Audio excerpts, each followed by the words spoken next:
Greetings and salutations, everybody. Welcome to the best damn ReRelease show on the planet Earth, the John Campea Show, coming to you from right here on my YouTube channel. I'm, of course, your host, John Campea. It's an awesome honor and privilege, as it is every day, to have you, my international friends, joining me as we talk about our favorite things in the world, movies and movie news and all that sorts of good stuff. And Robert Meyer Burnett couldn't be here today. He had something come up. He sends his regrets. But fortunately, I was able to have a good friend of mine drop in. Why don't you introduce yourself, sir? I'm Groot. And it's good to have you, baby Groot. And you know, we got a lot of things to talk about here today. I know you're excited. I'm Groot. I know you guys are excited. We got a lot of good stuff to talk about here today. So let's not waste any time and get right into it. All right, first thing off the top here is this. Oh, and by the way, a lot of you guys noticed we didn't have an episode of the John Campea Show yesterday. My apologies. It was mine and Ann's 9th anniversary, so we took off over to Disneyland. We went to Star Wars Galaxy's Edge. We put up a video last night of our full experience there, showing you some video and a bunch of pictures that we took there. Go on back and take a look at that. It was a lot of fun. Anyway, let's get on with the main stuff here today. All right, the first thing we're going to talk about here off the top is this.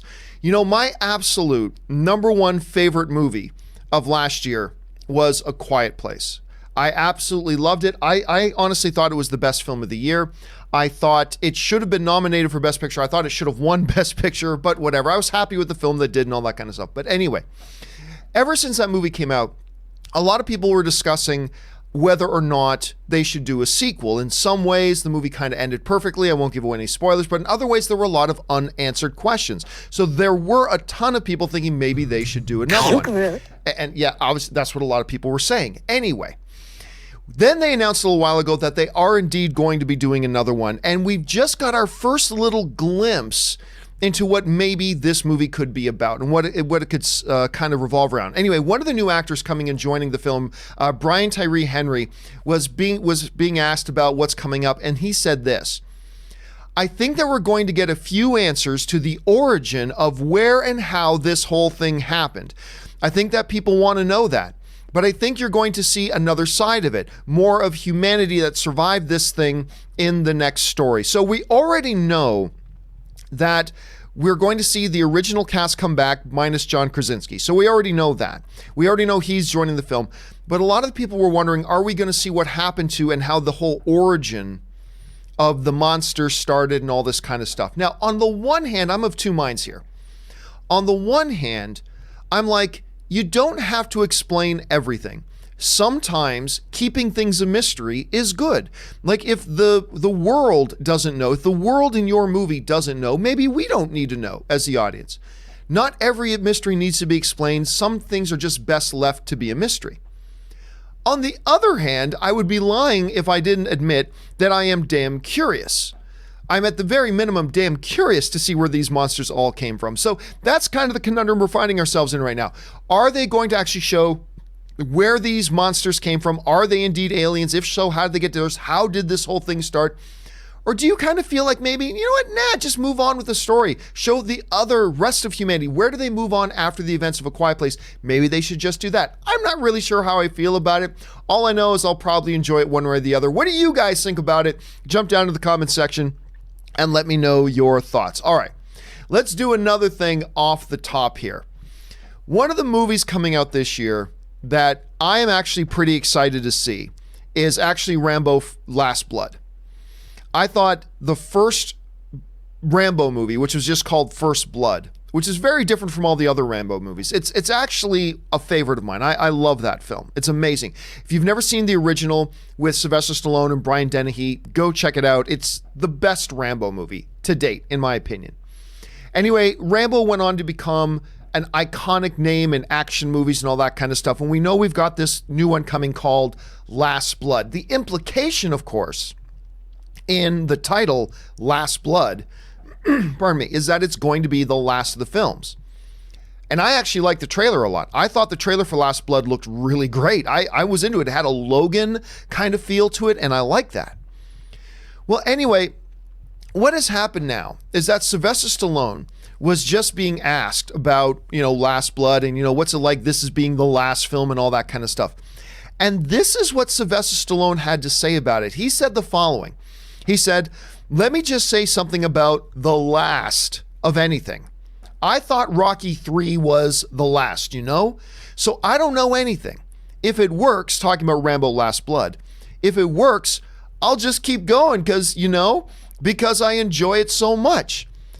So if Rambo Last Blood is a success, I'm just going to keep going and I'm going to make another Rambo movie because I just enjoy it so much. Now, I have a couple of thoughts on this.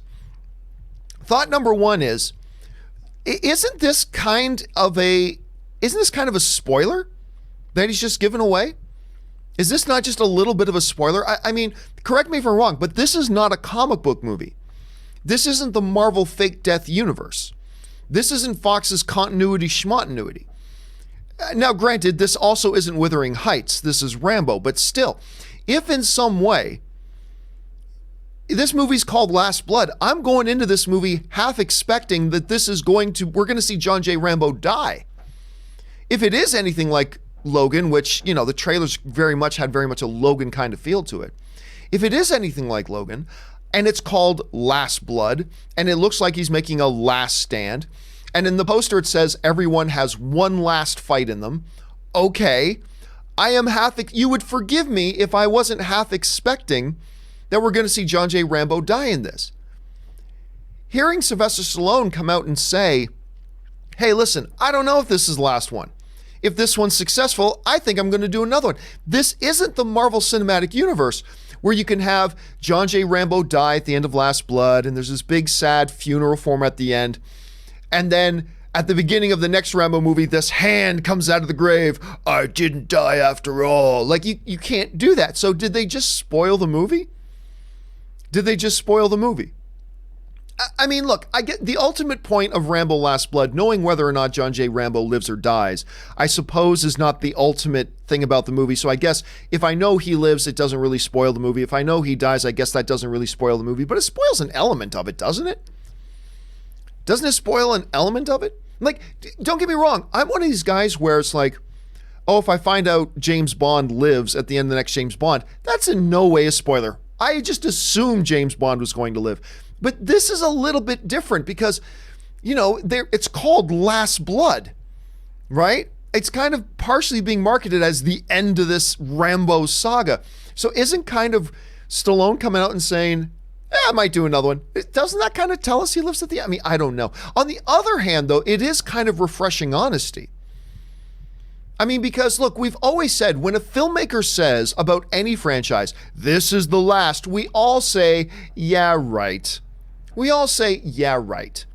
Because we all know that if whatever this last of the franchise is makes $600 million or makes $900 million or makes $1.2 billion, we all know they're going to look for ways to do another one.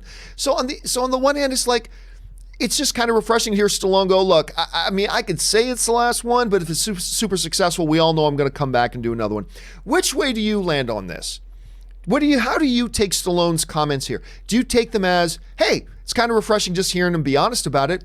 Or do you kind of take it of, that kind of spoils what could be a major thing in the movie? How do you feel? Jump down to the comments section below and let me know what you guys think. All right. With that down and out of the way, let's now move on to the main topics today. How do we select our main topics today? Well, actually, you guys come up with our main topics by going to www.thejohncampeashow.com/contact. Once you get there, fill out the form that you see with your topic or question, hit submit, and then maybe, just maybe, you might see your topic or question featured here on The John Campea Show. Okay, with that down, let's move on to our first main topic today. And our first main topic today is sent in to us from Nicholas Lara, who writes, hey, John and crew. So the Men in Black International reviews have come out, and they aren't great. It's around 30% on Rotten Tomatoes and 5.8 on IMDb.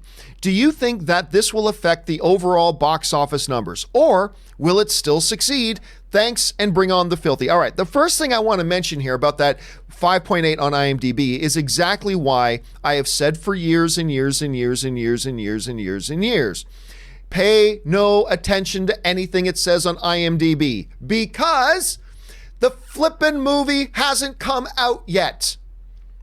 The movie hasn't come out yet. Everybody who's voting on IMDb hasn't seen the movie.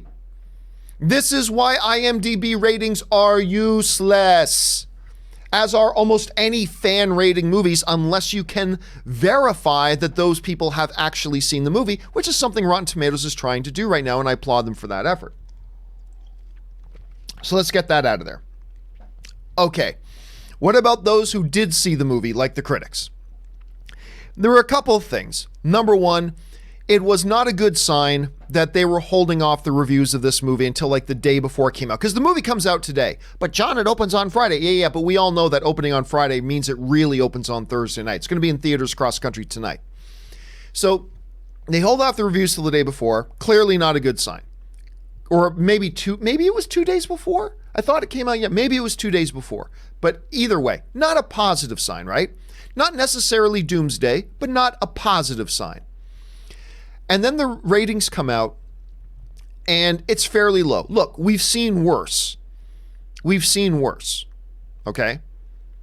35% is not the end of the world. That means roughly 1 out of every 3 have seen the movie, have enjoyed the movie. That's not great. That's not good. But it's not horrible. Like, we've seen worse. How do I think this is going to affect the ratings, the critical ratings are going to affect moving forward? Well, it's the same thing that studio people tell me all the time. Critic reviews will have a 10% positive or negative swing on a movie. In other words, if a movie in a vacuum was going to make 100 million and it gets great reviews, it'll probably make 110. If it gets horrible reviews, it'll probably make 90. So you can get about a $20 million swing there. The critic ratings, especially at around 30 to 35%, will not make or break this movie. It's not going to help, though. It is going to hurt it a little bit. It will hurt it a little bit, but I don't think it's going to completely sink it. It's just that I don't think there was a lot of buzz about this movie anyway. I just simply don't think there was a whole hell of a lot of people talking about Men in Black International in the first place. Now, let's put this in context, though. At around 30%, and you see that this Rotten Tomato meter, it's at 34. That's when I made that graphic. It has since dropped down to 30. So it has since dropped. And you know what? Maybe I should take one more peek. Let's see. Men in Black. Let's see. Let's just take one more peek now, because the last time I checked, it had dropped even more. And as of right now, it is sitting at 30%. Yeah, so it's dropped. So when I made the graphic, it was at 30. It's dropped. Putting that in context, that means that Men in Black International is the worst critically rated of all the Men in Black films, even worse than Men in Black 2. Again, putting in context, the first Men in Black was pretty much universally, no pun intended, was pretty much universally beloved, 92%. The sequel, not so much, 39%. But then they bounced back with Men in Black 3, which I actually thought was pretty good. Not as good as the first film, but pretty good, and it had a significant bounce back, 68%, majority of the critics liked the film. So, and again, this graphic was made when it was sitting at 34%. It should be noted that Men in Black International has dropped all the way down to 30% now, running the risk of dipping into the 29% range at this point. So we'll see how that kind of works out. Either way, oh, sorry, you know what? Breaking news, ladies and gentlemen, breaking news. I just refreshed the Rotten Tomato page. Breaking news, Men in Black International has now dropped to 28%. Stop the presses. Breaking news. Men in Black International has now dropped down to 28%. It's now closer to 1 in 4 critics liked it than 1 in 3, which is not good. So there you go. Anyway, back to the putting this whole thing in context. Again, make sure you understand that Men in Black number is actually at 28% now. It's dropped 6 more percent. Anyway, in context, this means it is the least well-received, critically at any rate, rendition of the Men in Black franchise. The reason I don't know that the critic ratings, even though it looks like they're getting worse and worse, aren't necessarily going to be what sinks this franchise is because I wasn't feeling that this movie was going to have a big opening weekend box office anyway leading up to its release. I mean, if you had asked me a year ago, I would have thought, yeah, that's going to do pretty well. But in the last couple of days, you're just feeling the buzz from our fellow film fans. The buzz isn't there. Not a lot of people super excited about going to see Men in Black at this point. So just on that basis alone, I'm not sure there was a lot of people planning on going to see it anyway, whether or not the reviews are good. Now, I'm sure if the reviews are coming out and they were stellar, I'm sure a few more people might go, hey, let's go see that. but it ain't looking good, ladies and gentlemen. It ain't looking good. I'm going to go see Men in Black tonight. Really? Yeah. What can I say? I am a fan of the Men in Black franchise. I am a fan of Tessa Thompson. I am a fan of Chris Hemsworth. I'm a sucker for this, so I'm going to go see it one way or the other. And I'll give you guys my personal thoughts tomorrow, but right now it is not looking good, and I'm not expecting it to have a monstrous opening weekend. What do you guys think about this whole thing about new Men in Black International is officially now the lowest critically rated of the entire franchise? How do you think it's going to do opening weekend? And did you have any desire to see it before or after the critics kind of chimed in on their stuff? Jump down to the comment section below and let me know your thoughts. All right, with that down, let's move on to main topic number 2. And our second main topic today comes to us from Joseph. And Joseph writes, "Hey John, recently on the show, we've joked about how the critical and financial failures of Dark Phoenix would make Kevin Feige's job easier in that he wouldn't be following something like Days of Future Past or Logan when he reboots the X-Men. But wouldn't the opposite be true? With the Dark Phoenix leaving a really bad taste in people's mouths, isn't it possible that Feige would have an even harder time trying to earn the trust of X-Men fans and redeeming the brand?" All right, thanks a lot for the question, Joseph. And yeah, we have been talking about that and joking around a little bit in recent days about how, well, with the critical and the, not the greatest financial result for X-Men X-Men Dark Phoenix, does that actually make Kevin Feige's life a little bit easier? It's like, whoa, okay, now it's going to be really easy for whatever we at Marvel do with X-Men now for it to look good because it's coming off a stinker. And by the way, I didn't think Dark Phoenix was horrible. I thought it was poor, but I didn't think it was horrible. But still, Kevin Feige's probably sitting there going, hey, now it's going to be easier for me to make X-Men look good because they're going to be comparing it to Dark Phoenix. Everybody's happy, right? Well, what Joseph is asking is something a few people have brought up to me. Couldn't the opposite be true? Couldn't the fact that Dark Phoenix did badly and did leave a bad taste in many people's mouths? There's a bunch of people that liked the film, but a whole bunch of people that didn't. Is the fact that it financially did so poorly, worst of any X-Men film? Is the fact that it did critically so poorly, worst of any X-Men film? Is the fact that it's leaving a bad taste in a lot of people's mouths actually going to make Kevin Feige's job harder moving forward so that when the next X-Men film comes out, people are just going to go, you know what? I saw that last X-Men movie. I didn't like it, so I'm not going to go see this one. Couldn't that be the case? It's possible. It's possible. But what I would say to that is let's look to a recent example of a film in this exact same situation. Let's look at the precedent here. Let's look at a scenario that is almost beat for beat the exact same sort of situation that the X-Men franchise is in now. And that is Spider-Man. That's Spider-Man. Because you remember, Spider-Man had some great films. X-Men has had some great films. But it ended its run at Sony. It's still owned by Sony, but you know what I mean. It ended its run on a pretty disappointing note with The Amazing Spider-Man 2 with Electro and all that kind of stuff. It ended on a disappointing note. So then Kevin Feige gets his hands on Spider-Man because Sony grants him the permission to make him in the MCU. So how did the audience respond? And how did the critics respond? How did film fans respond to the first MCU version of Spider-Man after coming off of another Spider-Man that was disappointing and left a bad taste in people's mouths? Well, the precedent is actually pretty good. You see, because The Amazing Spider-Man came out, only had a 52% critic rating on Rotten Tomatoes, not well received by the critics, and it made $708 million at the box office. That's still really good. I mean, $708 million is still $708 million. But it was a very divisive film. A lot of people didn't like Spider-Man, The Amazing Spider-Man 2, and it kind of left, as you were saying, and I like your terminology, it left a bad taste in people's mouths.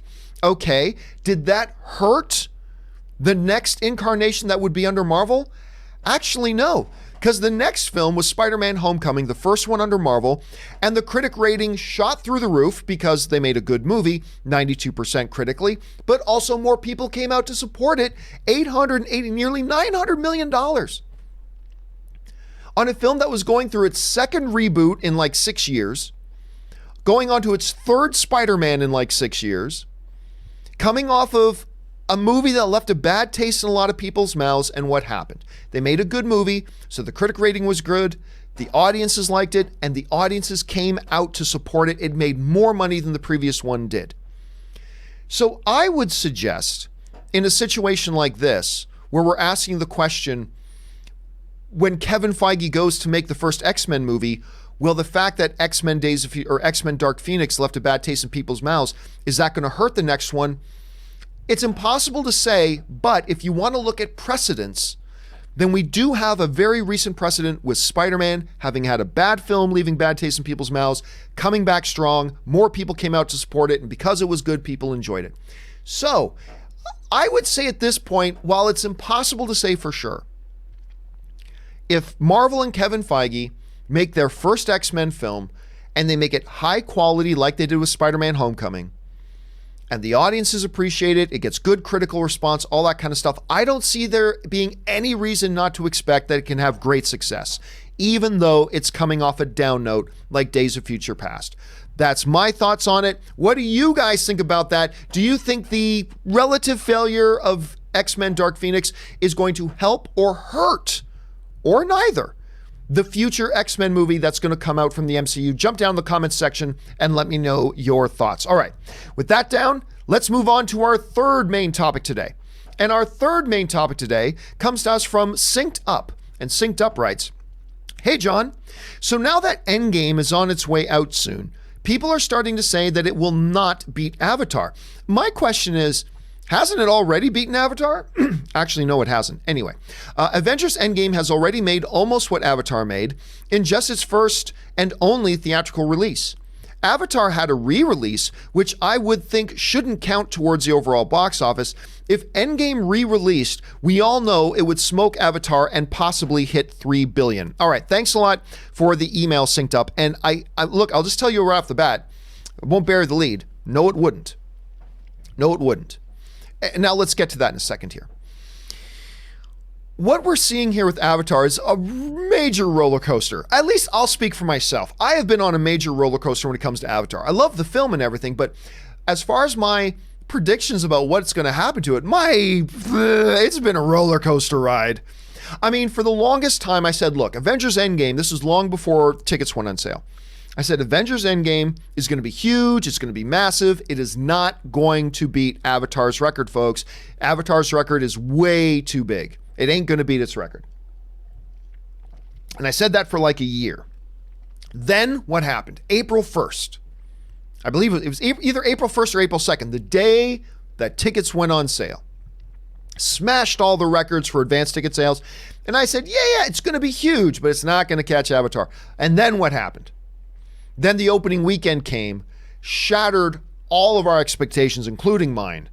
And it made $357 million on its opening weekend, shattering and devastating the previous record in a way that we will never see happen again in film history. We're never going to see a new opening weekend box office record that beats the existing record by $100 million. We'll see the opening weekend record get broken. Don't get me wrong. What we're not going to see happen is the opening weekend record get broken by $100 million. That ain't never going to happen again. So let's appreciate what we saw in history here. So then that happened, and then even I, the most critical and cynical of the people who had thought that Endgame couldn't break the record, even I went, well, screw that. Endgame is clearly going to break the record. Clearly it's going to be. I mean, it practically made almost $2 billion by the end of its first week.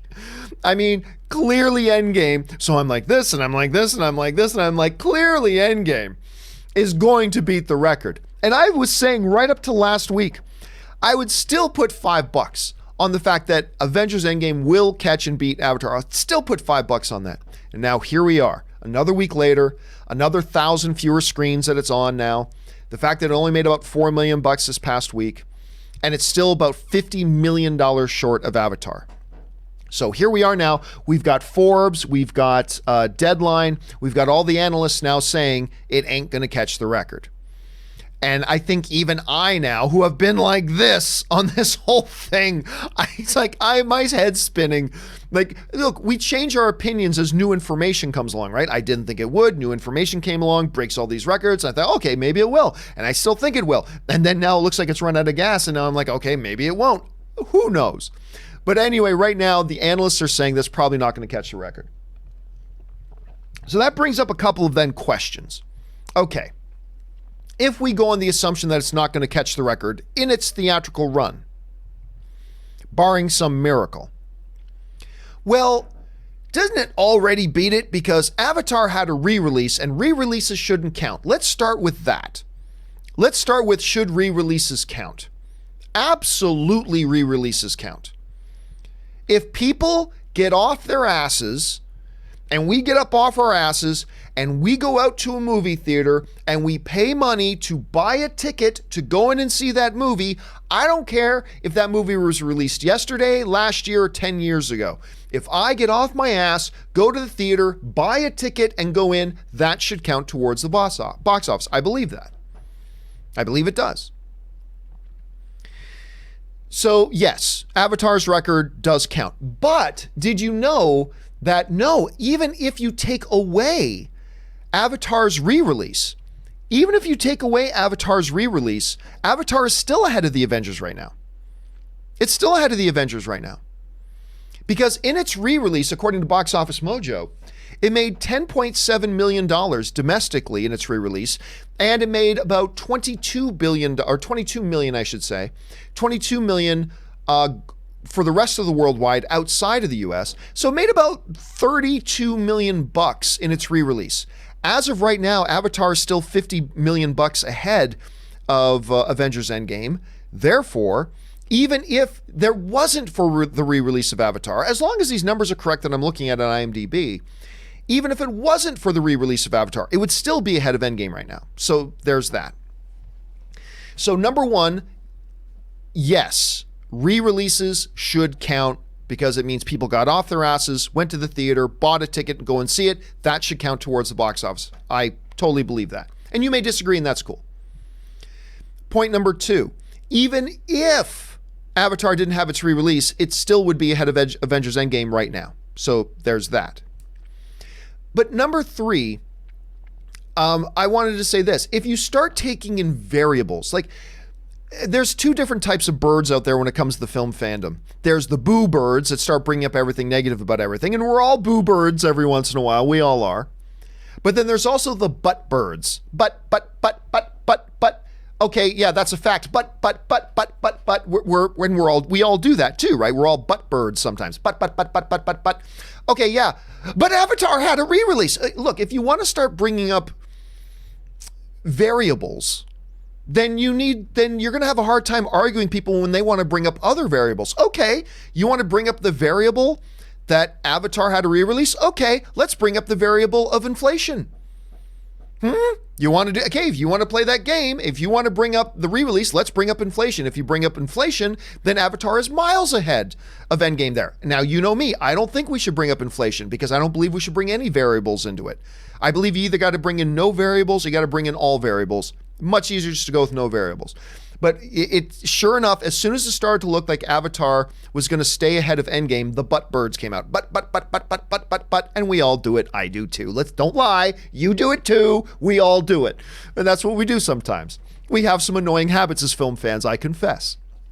Anyway, then let's go on to the last thing in your email, where you suggested that we all know that if Avengers Endgame gets a re-release, it'll blow past $3 billion. I'm sorry, but there is no empirical evidence to back up that claim. There's none. We've had some all-time classic movies get re-released and make less than $1 million at the box office on a re-release. The most financially successful re-release in history, I believe, let me just pull this up to make sure here. I believe was Jurassic Park.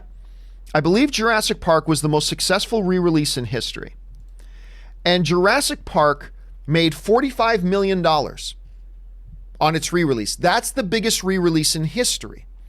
However, you have to take the context into consideration when you're trying to forecast what will happen later. All right, not making any excuses for what happened, but if you're trying to forecast what's going to happen later, well, let's take into consideration the context. This was a movie that hadn't been in theaters for 20 years, in an era when not everybody could just sit at home and click, oh, watch this movie whenever they wanted to. Oh, let's just watch this movie whenever we want to. Here's the thing. In another month and a half, everybody who cares about Endgame is going to own Endgame. Whether it's a physical media copy, or whether you're somebody like Rambo, you're going to own a physical media copy, or whether you're somebody like me that is going to have it on streaming. Whether it's because I have Disney Plus, or whether it's because I bought it on Google Play, or whether it's because you got it on iTunes, or whether it's because of whatever. We're all going to have access in a month and a half to just sit at home, sit back in my chair, click play, and watch Avengers Endgame whenever I want. That's why re-releases have been doing so great lately, because we're getting more into this era at this point. So you can sit there and say that if we re-release Avengers Endgame, everybody's going to go see it again. But there's actually no empirical evidence to back that up. It's fine to have it as a theory. I'm just saying we've got no precedent here that suggests that that's going to be the case. As a matter of fact, there's plenty of evidence that shows that the notion of a re-release is becoming less and less appealing to theaters, and not just the movie theaters, but also for the distributors themselves, because of the fact that who's going to go see it? I didn't go see Endgame again, or Infinity War again, I should say, because I already had it at home. I can watch it anytime I want. I don't need to sit in a movie theater for another 2.5 hours. I've got it. And it's not like it's an old classic that we haven't seen it in 15 or 20 years. So I disagree. So look, let's be clear here. Am I saying that if they re-release Endgame in 10 years, and the 10th anniversary of Endgame, that it can't possibly make enough money to pass Avatar? Oh, heavens no, I'm not saying that. I don't believe there's any definitives here. I don't think it's definitive that it would catch the record. I don't think it's definitive that it wouldn't. I'm simply saying that in the way you put it in your question, we all know if Avengers Endgame got re-released, it would blow past 3 billion. Well, I mean, you can say that, but there's no empirical evidence to back up the claim. That's all I'm saying. As a matter of fact, there is empirical evidence to suggest that might not be true. Is it impossible? Nope. Could it be possible that that happens? Absolutely. But at the same time, I don't think Disney's going to do it because it costs money to put these movies back in theaters. It costs money. And what are they going to do? Disney could put this back in theaters and it could actually lose them money. I'm not saying that's what would happen, let's be clear. I'm just saying that's a possibility too. So, and then the bigger philosophical question here, guys, does it even matter? Does it even matter? Look, Avengers Endgame is the second most successful film of all time. It made over $2.7 billion.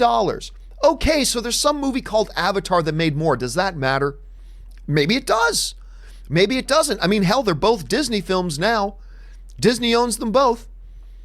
So that brings up what I want to ask you guys as today's question of the day.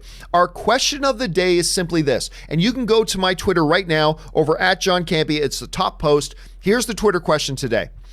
With Avengers Endgame looking like it won't catch the Avatar all-time record, should Disney consider re-releasing it later to do it? And the two options are yes, go and get that record, or nah, it doesn't matter. See, I don't even think even if they did, I'm not sure that means it would catch the record anyway. It could just be an exercise in futility. Or maybe it would. But I want to know what you guys think. Should Disney re-release it to try to go and get that record? Go on over to my Twitter and we'll revisit this in just a couple of minutes. We'll come back and see what you guys are saying about that. All right.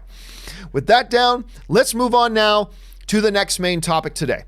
And our next main topic today comes to us from Brad Alvarez, who writes, "Hi, John. A couple of my favorite MCU movies have been the Ant-Man films.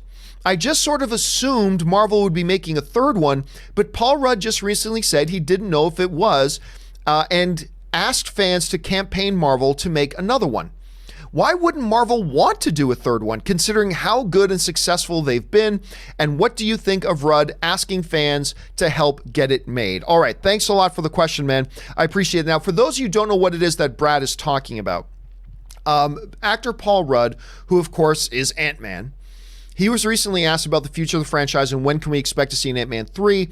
And basically what Paul Rudd said is he has no idea what they're doing with Ant-Man in the future or if they're going to do another one.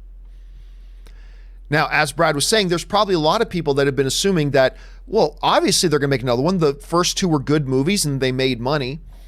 The first one, I got to double check that, but the first one made over almost $520 million at the box office. The second one did even more, making $620 million at the box office. So obviously they've been successful. They're making money. People enjoy them. And Ant-Man has become a beloved character in the MCU. He's been in 4 films in the MCU right now, starting, of course, with Ant-Man, which I adore. I love this movie. Absolutely love Ant-Man. Then he was in Civil War. And I'll tell you what, I saw that movie about, 6 times in theaters. And every time, Paul Rudd's appearance in the van as Ant-Man probably got the biggest pop. As far as laughs and cheers go. I mean, it got a huge pop. People love seeing him in that. Then they did Ant-Man and the Wasp, and I thought that was a really strong follow-up. I prefer the first Ant-Man, granted. But Ant-Man and the Wasp was a strong follow-up, and it did even better financially. Made over $622 million at the box office. And then, of course, he played a really key role in Avengers Endgame, right? So he is a beloved character in this franchise. He's a loved character in this franchise. Why wouldn't they want to do a third one? Now, I said a long time ago that I didn't believe that we were going to see Ant-Man again. At least I didn't think we were going to see another standalone Ant-Man film. Could we see him appear in another movie? That's possible. But I didn't think we'd see him in another standalone film. And the reason I didn't think we'd see him in another standalone film was because, number one, while his movies made money, and they did make money, while they have been profitable and made money, and the sequel made more than the first, Ant-Man hasn't been the most financially profitable franchise for Marvel at this point. They've made other movies that have made more and done a little bit better financially than the Ant-Man films have. They're also looking to new properties. We've got the Eternals coming. We got Shang-Chi coming. We've got other new original characters coming, and we've got existing characters who seem to make more money with their movies. On top of that, it just kind of feels to me like after Endgame, the main purpose for Ant-Man and the role of Ant-Man may be played out. Ant-Man's role may be played out. So I'll be honest with you, I wouldn't be shocked or surprised to find out that Marvel doesn't do another Ant-Man film at this point. Is it possible? Sure. But I never thought they would. And hearing Paul Rudd, kind of bring this up and talk about it and say, we don't know what's going to happen with it. I have no idea what the future of him is. It doesn't surprise me at all because that's kind of where I thought Marvel's mind is. Now, you can ask yourself the question, should they make another Ant-Man movie? And yes, many people have that opinion. Many people believe they should be making another Ant-Man movie and all that kind of stuff. But I don't know if they will. I'm actually kind of guessing they won't. I still believe that they won't. Hopefully they do because I love this franchise and I love this character. But I just don't think they're going to do it. Now, that brings us to the other part. What do we think about Paul Rudd encouraging fans to go out and, campaign to get another one done? Well, technically speaking, that's not what he said. The way the headlines are being run right now, they're making it sound like Paul Rudd came out and said, hey, everybody, start petitions and campaigns. Tell Marvel we want to see another Ant-Man. Well, that's not actually what he said. What he said was in response to the question about are we going to get more, he basically said, I don't know, you'd have to call Marvel and ask the bosses for it because right now I don't know what's happening. So again, the headlines are making it sound like he's like, everybody come and rally behind me for us to get a new Ant-Man movie made. When that's really not what he did. It's really not what he said. But I mean, at the same time, look, as long as he's not asking people to start petitions, because petitions are useless. But If he was just saying, hey, guys, get on Twitter and express that, hey, you'd love to see another Ant-Man movie, I'm fine with that. I have no problem with that per se. I don't know how effective that would actually be or if it would do anything at all. But again, it's just important at this point to be clear that that's not actually technically what he said. So I just think it's important to keep that in mind. So I don't think we're going to get another Ant-Man movie. I sure hope we do. It's possible we do. But yeah, I think we might have seen the last standalone Ant-Man movie. What do you guys think? Do you think they're going to make another Ant-Man movie at some point? Jump down in the comment section below and let me know what you think. I'd love for there to be another one because I love this character. I love the way Paul Rudd portrays him. I think he brings a different dimension to these movies whenever he pops up on screen. I love this dude. I hope they do. I just don't think they will, but we'll see. All right, let's now move on to our final main topic today. And our final main topic today comes to us from Thomas V, or Tomas V, writes, greetings from the hills, John. I don't know where the hills are, but I'm sure they're beautiful. I've been looking forward to the new Shaft movie because the trailers have been very funny. The movie opens in my local theaters tomorrow. Yet, I just went to see the reviews and they still haven't lifted the review embargo. Just how horrible will this movie be if they're not letting the review come out until the day the movie opens? All right, Tomas, thanks a lot for the email. And yep, you know what? When I got that email from Tomas, which was yesterday, last night, I thought, well, the movie opens tomorrow. It's the review's got to be out. I went over and I looked at the reviews and there were still none. As of last night, the day before the movie opens, they had still not lifted the review embargo. Now, by the time I went to bed, there were still no reviews out. So I am left to assume, I don't know exactly what time they came out, but essentially, it looks like they didn't hold off the reviews of this movie until the day before the movie came out. It looks like, because remember, the movie comes out tonight. I'm going to see it tonight after I see Men in Black. They held the reviews on this thing until the day the movie came out. If that is not a giant red flag waving to all the peoples of the world, I don't know what is. I simply don't know what is if that's not a major, major thing. But the reviews finally started to come in this morning. This morning, the day the movie comes out, this new Shaft film. Finally, this morning, reviews come out. Or at least start to. And it's not horrible, although it's not good. As of right now, the new Shaft film is holding a 35% on Rotten Tomatoes. But check out the review number. Only 23 people have been able to submit their reviews because they held the review embargo for so damn long. So I'm going to guess, and this is just a guess, Don't hold me to this, just a guess. I'm going to guess this 35% number is going down. I'm going to guess this number is going to go down. It is a terrible, terrible sign when a studio holds off the review embargo until the day before the movie. I can't remember it happens sometimes. I just can't remember the last time that they actually held off the reviews until the day the movie came out. That to me screams out. And you guys have heard me say this all the time, and I'll say it again. If you as a studio have no confidence in your movie, why should I have any confidence in your movie? You know? Why should I, as a film fan, have any confidence in your movie whatsoever if you're not going to have confidence in your movie? Why should I believe this thing's going to be any good if you clearly don't think this thing's any good? And it's not a good sign. Again, 35% is bad. It's not train wreck, houses on fire, it's the end of the world kind of bad. It's not completely horrible, but I have a feeling, like the Men in Black reviews, which dropped, I have a feeling that the Shaft reviews are going to drop even more. Again, I haven't seen the movie. I'm going to go see it tonight. For all I know, I'm going to think this is the best movie of the year. For all I know, I haven't seen it yet. I'm just guessing that if the studio had no confidence, if you've got no confidence in your film, can I just look, I know this is a topic that comes up now and again, but can I please just put that out there? What the hell, seriously, if you're going to put out a movie, and you're asking people to come to get off our asses, travel to a movie theater, buy a ticket, and go and sit in that theater for a couple hours to watch it, shouldn't you show a little bit of belief in your film? Shouldn't you show at least a monochrome of faith that what you have put together is a worthy product to present to us, the audience? Shouldn't you at least pretend that you don't believe you're selling us a big bag of crap? Because all you do, when you hold off these reviews until the day before or to the day of, there are minor exceptions. There are very, very, very rare exceptions for like an Endgame that's had like a 10-year buildup and you really are concerned about major spoilers, like pop cultural shifting kind of spoilers.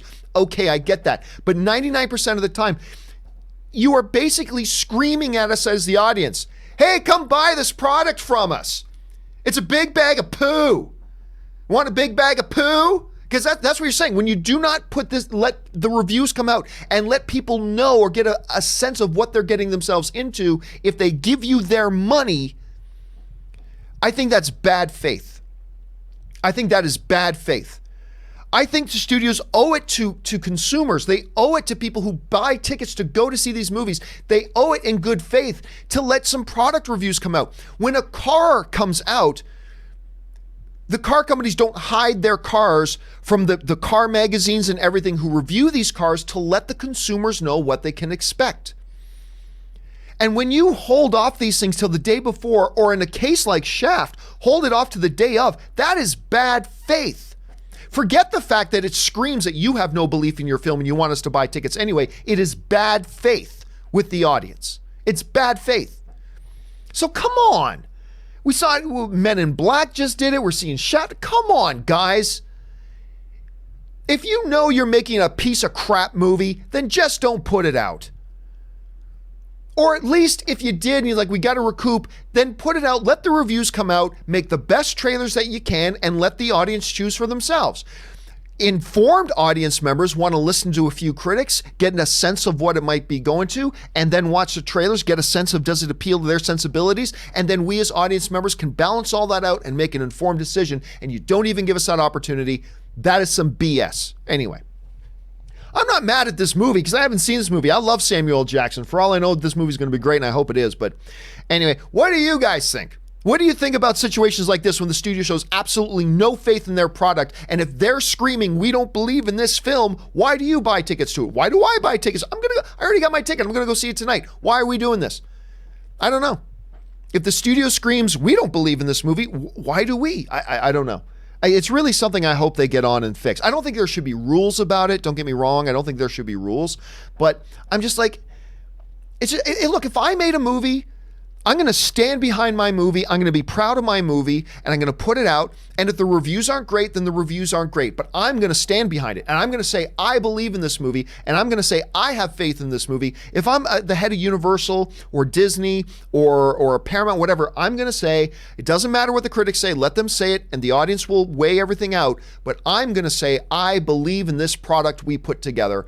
And I'm going to put it out. And I'm going to let reviews come out for it. I'm going to put our marketing out for it. I'm going to stand behind it. And I'm going to show that I believe in this thing to try to instill some confidence in the view.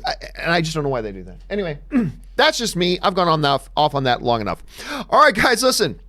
That will do it for all of our main topics here today on the show. And before we get into the movie news feed, let's go over and check in on that question of the day. Remember, I asked you guys as the question of the day, with Avengers Endgame looking like it won't catch the Avatar all-time record, should Disney consider re-releasing it later to break the record? 55% of you guys are saying yes. Yes, it's closer than I thought. 55% of you guys are saying, yes, go get that record. 45% of you guys are saying, no, it doesn't matter. We got about 1,700 of you guys have registered votes so far for that. I'm going to keep that poll up there for a bit and see what you guys have to say. But generally speaking, it looks pretty even. But the yes, re-releasing, go get that record, even though I don't know if re-releasing it would get the record at all anyway. But 55% of you guys are saying yes. So the eyes on this one have it, guys. Thanks for participating in that poll. All right. With that down, before we get into our live questions today, dudes, there are some other things going on in the world of entertainment that we don't necessarily have time to make main topics here right now. But if you're watching the John Campea Show, I want to make sure you guys get caught up to date. So here is today's installment of the movie news feed. Check it out.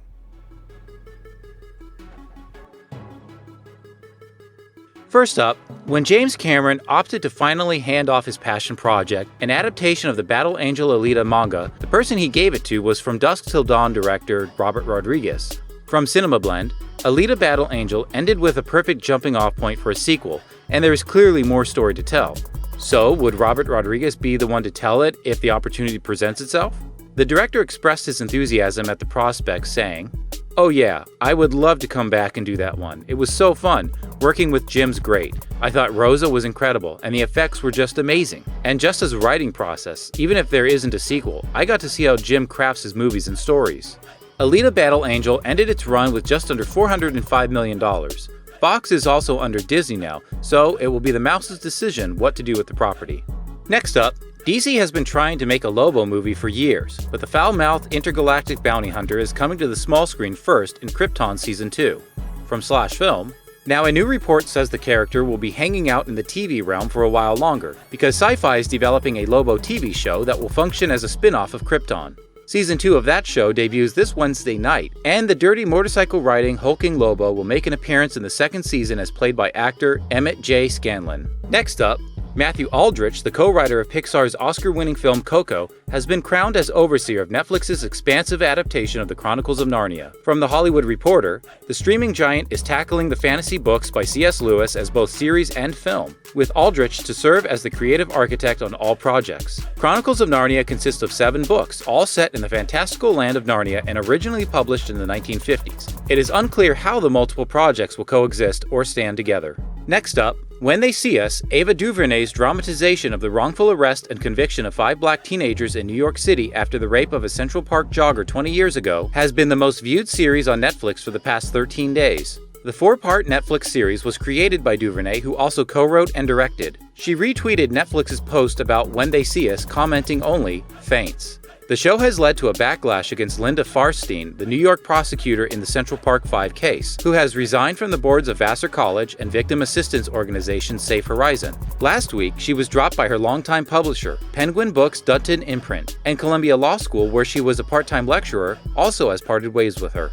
And finally, Daniel Day Kim of Lost and Hawaii Five-0 is developing the dramedy Fast Company, based on the play by Carla Ching at AMC Studios. From ComingSoon.net, the story follows a family of con artists who regroup following years of separation after one of their schemes goes awry. Ching, who has written on Hulu's The First and AMC's Fear the Walking Dead, will pen the adaptation and produce under Day Kim's production banner 3AD Media, which also produces The Good Doctor. And that will do it for today's installment of the Movie News Feed. All right, and that will do it for today's installment of the Movie News Feed. Thank you so much for that fact checker, Jonathan, bringing that. He always does such a good job with those things. I'm glad that he does. All right, guys, listen, it's now time for us to get to the live questions today. Let's jump on over and see what you guys are talking about in the live chat board. All right, we're going to get things started off here with Roll Out the Reels, who writes, "Hi, Rob." Well, Rob isn't here today. Just watched your film, Free Enterprise. By the way, if you have not watched Rob's film with William Shatner that Rob wrote and directed called Free Enterprise, you should go check that out. Free Enterprise, what's the best experience you can give? What's the best experience? You probably meant advice you can give to a young director like myself. Really enjoyed the movie. Again, I'm not going to try to speak for Robert on this case. But honestly, for myself, the best thing I could say is just start directing. Just start directing. Get a camera, point it at a couple of friends, hit record, say action. 2 hours later, hit stop and say cut. And there, get some experience, start working on it, start doing some things. Don't wait for opportunities, make your own opportunities. I'm sure that's what Rob would say as well. Nathan Oswald writes, birthdays today, a lot of celebrity birthdays today. Aaron Taylor Johnson, Quicksilver, Kick-Ass, 29. The Olsen twins turned 33, and of course they have a famous sister, of course, in Elizabeth Olsen. Kat Dennings, 33. Chris Evans, 38. Ethan Embry, 41. Ali Sheedy. Ali Sheedy's 57. Tim Allen is 66. Stellan Skarsgård is 68. Richard Thomas, 68. Malcolm McDowell is 76. That's a big, big day for a lot of them. You know, a lot of today, the only Olsen people think about is Elizabeth Olsen, but everybody forgets. Before Elizabeth, the Olsen twins, massively famous and popular, built a financial empire, and to this day, I'm going to go out on a limb and guess they're probably richer than their sister is, but yep. The Olsen twins, 33. I love Kat Dennings. I am unapologetically a big Kat Dennings fan. I've loved her since she first popped up in 40-Year-Old Virgin. I've loved her. I think she's great. I dig it. Anyway. And then happy birthday to all the Tim Allen, Stellan Skarsgård, Richard Thomas, Malcolm, everybody else on that list. Happy birthday to all. All right, Jersey Kid writes, read an article from the Hollywood Reporter saying Warner Brothers was rumored to be planning a Lobo movie with Michael Bay attached. Oh, that rumor was ages ago. I have to be honest, that scares the crap out of me. Lobo is my favorite character from DC. Well, as you just heard in the movie news feed, he's going to be on Krypton this year, which we've known. They put trailers out showing him in it. But it looks like he's going to get his own spin-off series. Is that good or bad news? Who knows? We'll have to wait and see. I'll tell you what. I like Krypton. It's another one of these shows that I wasn't interested in when they talked about it. And to me, it didn't even sound like a good idea. But I watched the first season, and I'm not going to sit here and say it's my favorite thing ever. But it was good. I liked it. I thought it was pretty solid. Not the best show out there, not the best of the comic book genre or anything like that, but it was pretty decent. At least it was far better than I thought it was going to be. Will they be able to pass it on to Lobo? I don't know. Lobo looked a little iffy to me in the trailer, but it was just a trailer, so let's kind of wait and see, Jersey Kid. All right. Bruno Yoon writes, I just saw the Felipe the Sentient Dancing Microphone poster on IMDb, and it's glorious. Really inspirational plot and some serious Oscar potential. This is one of the reasons you should never listen to IMDb, honestly, about movies that haven't actually come out or aren't actually real things, because anybody can go in and put stuff in IMDb. Hold on a second. Is this thing actually out there? Is there actually Felipe the Sentient Dancing Microphone listed on IMDb? Because if so, I certainly did not do it. And yep, sure enough, somebody has put out a Felipe the Sentient Dancing Microphone poster. And it's on IMDb. That is not official. That is not real. It is funny. It looks great. But just to be very, very clear, it is not real, Bruno. It is not real. Felipe, the Sentient Dancing Microphone. Anyway, Nathan Oswald writes, one big thing that makes A Fistful of Dollars very difficult to watch is that at least 90% of the movie has terrible ADR. Well, you know what? Westerns in general had some pretty bad ADR back in the day. But, oh man, I'll be honest with you. I don't remember. I mean, look, a lot of films in the certain era when ADR was really becoming more and more ADR's been around forever, guys. Been around forever. But for those of you who don't know what, by the way, for those of you who don't know what ADR is okay, when they're filming the movie and somebody's walking down a hallway. Okay, what they'll do now is they'll get some sound effects artists to get a pair of shoes on their hands or on their feet and record some clacking sounds of walking down a hallway to add to it later. When somebody gets into a fight and flies into a bookshelf, they'll throw something heavy in a sound studio. They'll throw something heavy into a bookshelf to record that sound to put into the movie. It's the art of recording sounds to put into the movie after the fact. I've oversimplified it. It's much more intricate than that, but that's basically the idea. And it's been a while since I watched Fistful of Dollars, but I'm not going to doubt that it has. But then again, a lot of movies in that era had some pretty questionable ADR. So it's an art that has gotten better over time, like most arts do.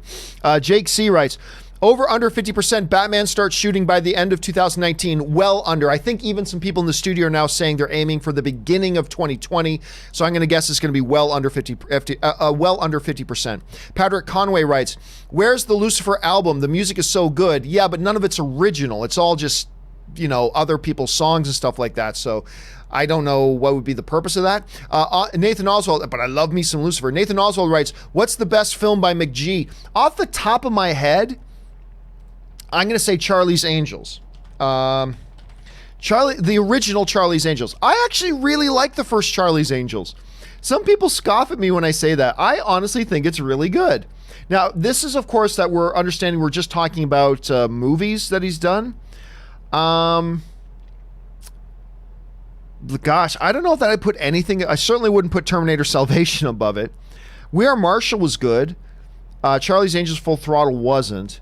I'm going to stick with, I think, the first Charlie's Angels. I really like the first Charlie's Angels, so I'm going to give him that one.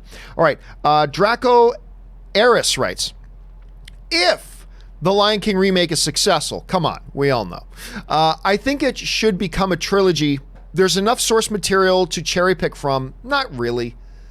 I mean, look, you can turn anything into a trilogy. Doesn't matter whether the source material there or not. You can turn anything into a trilogy. whether if there's source material there means nothing. Honestly, means nothing.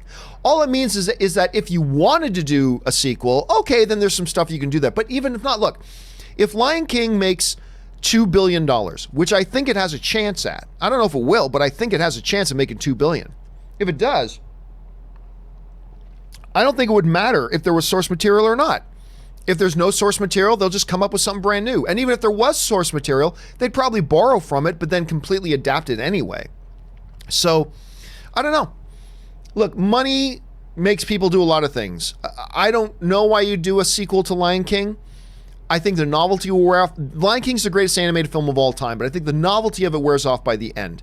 It's a great ending. Leave it as such. I don't know if there's anywhere you can go that would do anything special, but if they think there is, if that movie makes $2 billion, none of that'll matter. They'll see if they can come up with something really compelling and good to do it. And we'll have to see what happens. But I agree. If that thing makes $1.5 billion, $2 billion, you're damn right there are going to be conversations. Even if John Favreau had no interest in making another one, his phone's going to ring and Bob Iger's going to be on their side. So John, wanted to talk to you about Lion King 2. Well, actually, Mr. Iger, sir, I loved making Lion King. It was a lot of fun, but I got some other things I want to do, and I just don't know that there's a need for us to go and make a Lion King 2. So anyway, John, I wanted to talk to you about Lion King 2. That's how that conversation's going to go. And Lord High Emperor Iger will get his way. And I'm pretty sure we will get another one if it makes that kind of money. It'll be successful either way, but if it gets that type of money, it almost becomes an automatic. Samuel C137 writes, you erase one forever, but the other grows stronger. Watching bad movies or watching divisive movies? Oh, that's easy. Divisive. Divisive is always better than bad. Divisive is always better than bad. Because divisive means there's a bunch of people that like the movie. I'd rather take that than a movie that nobody likes. I'd rather take that. I'd rather take a Batman versus Superman, which I like, by the way, but I'd rather take that, which is divisive, over Joe Dirt, which nobody likes. I'm sure some people out there like it, but not enough to call it divisive. It's just bad, right? So I'll take divisive all day, every day. Divisive means a bunch of people like the movie, and I'll take that over a movie that nobody likes every day of the week. All right. Ash here writes, Zoe Saldana is now part of the top 2 grossing movies. Yes, she is.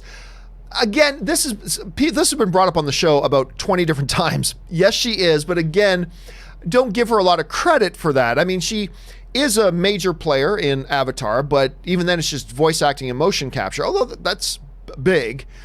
And in Avengers Endgame is a very, very small role. This is a very, very small role, but it's true.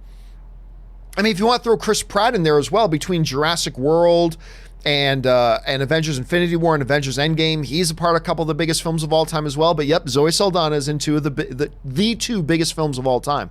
Marie Seifring writes, I read that Quentin Tarantino wants to make an R-rated Star Trek movie.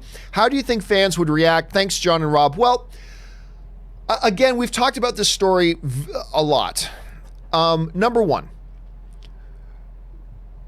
Quentin Tarantino came up with an idea for a Star Trek movie, pitched it to J.J. Abrams. J.J. Abrams took him and the idea to Paramount, gave them, pitched the idea to them. They seemed to like it. They commissioned getting a screenwriter hired to write it out as a screenplay. There's a couple things that were very unclear here, though. Number one, no official statement ever said it would be R-rated. Nobody ever said it would be R-rated. A lot of us assume it would be R-rated because it's Quentin Tarantino and that's all he seems to know how to do. So a lot of us assumed he would do R-rated. Although, wouldn't it be a kick to see Quentin Tarantino do something a little bit different? To do something non-R-rated, see how he does with that? Anyway, no one ever officially said it would be R-rated. And as of right now, no one ever said that he would actually direct it. There was a thought that maybe he would, but there was never actually anything official that said he would direct it anyway. How would the fans respond to it? I'm not sure. I think there are a bunch of film fans that would be very excited, and then there would be a bunch of Star Trek fans that I think would be a little bit more apprehensive and cautious, because if Tarantino's doing it, that means it's going to be quite different from any Star Trek they've ever been used to. And so I don't know. But I think film fans in general would be quite excited about it. But I don't know if it's going to happen. Don't know if it's going to happen at all. And even if it does happen, there's nothing guaranteeing Tarantino will be the one directing it. So there's that to keep in mind. Patrick Conway writes, watch Chris Hemsworth singing Hurt as Fat Thor. It's so good. Yeah, I saw that. He was on Jimmy Fallon, I think. And he did a sketch where he put on his heavier Thor costume, and he played the Johnny Cash version of Hurt. It is pretty funny. It is pretty good, I gotta say. I'm Upset writes, is Tim Story a good director? Worried about Shaft? I'll tell you what. Tim Story...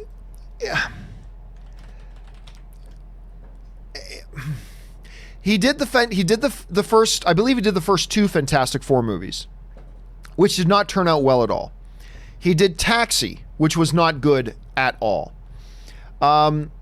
This Shaft film, hey, look, I haven't seen it yet myself. I'm going to go see it tonight, but the studio felt it was so bad that they couldn't release the reviews until today. So there's that. What other movie? He did Ride Along 2, which was terrible. Think Like a Man 2, which is terrible. Ride Along was pretty good, though. I like Ride Along. I think he did a good job on Ride Along. And he did the first Think Like a Man. And I'll tell you what, I like the first Think Like a Man. Or maybe I got that reversed. Was it the second one that I liked and the first one I didn't? Anyway, one of the Think Like a Man movies I actually quite enjoyed. I can't remember. I get them confused a little bit. So I don't know. I would say this. I think Tim Story is a hit and miss director. I think he's a hit and miss. Because I think he's got a couple of films under his belt, honestly, that have proved if he's on his A game and he's really tuned into the material, I think he can. He's proved he can deliver some stuff that's really good.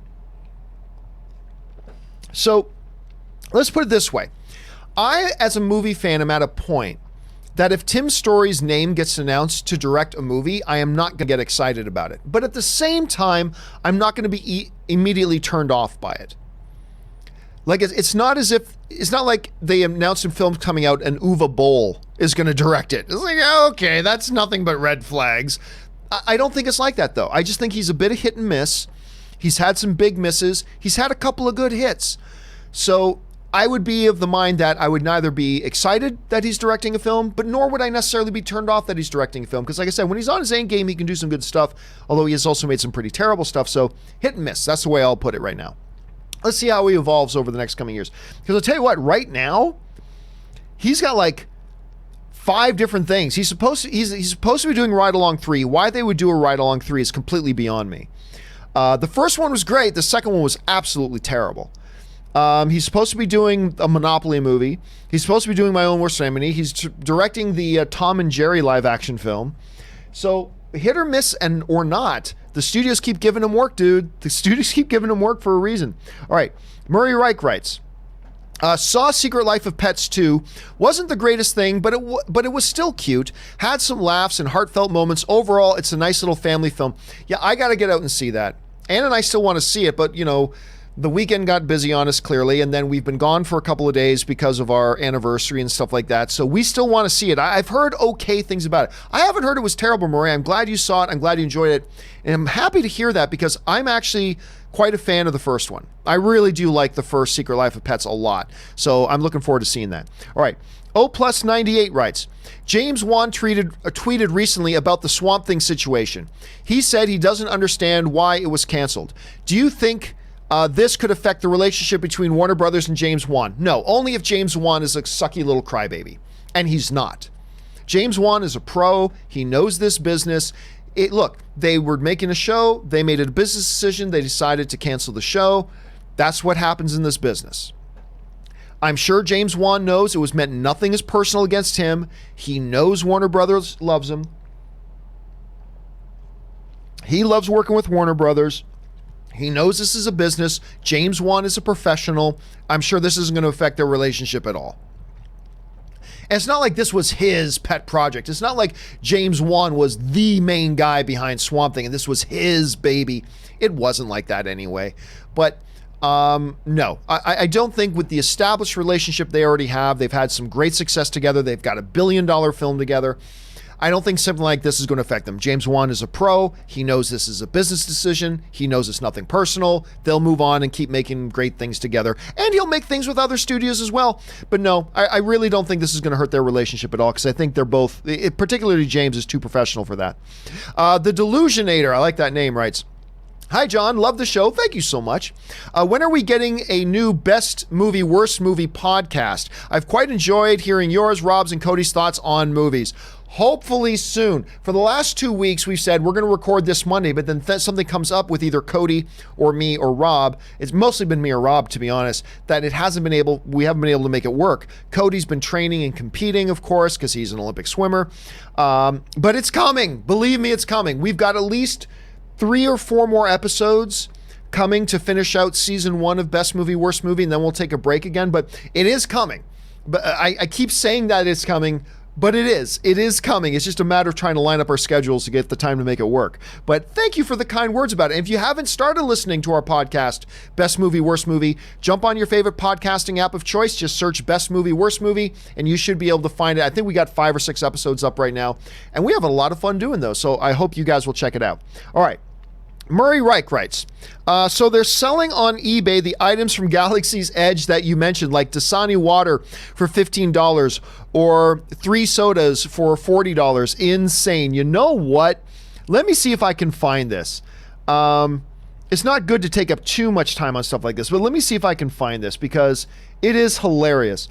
So I mentioned on yesterday's, Ann and I did this video yesterday, kind of highlighting and talking about and walking you guys through our experience at Disneyland and the experience we had there. And it was fun and awesome. And we took tons of pictures and all this kind of stuff. So let me see if I can find this one picture that in particular. But a couple of things they did to keep, oh, here's the one. Okay, this is great. To keep everything in, keep it in the spirit of what's going on, right? To keep everything in the spirit of what's going on, what they did was even little details like the water bottles, and I'll pull this up here in just a second here. Little details like the water bottles. Instead of saying Dasani on the water bottles, the Dasani bottle looked like this. And the Dasani bottle had like Imperial Star Wars text and writing, right? Which is amazing. And then when you go out and let's say, oh, I'm thirsty, I want to get a Coca-Cola. Okay, you go out and the Coke bottles look like this. How awesome is that? How awesome is that? I think that was incredible. And it's just this little attention to details that even with things like drinks of water bottles and Coke, they want to still keep you as immersed, because it looks like a little thermal detonator.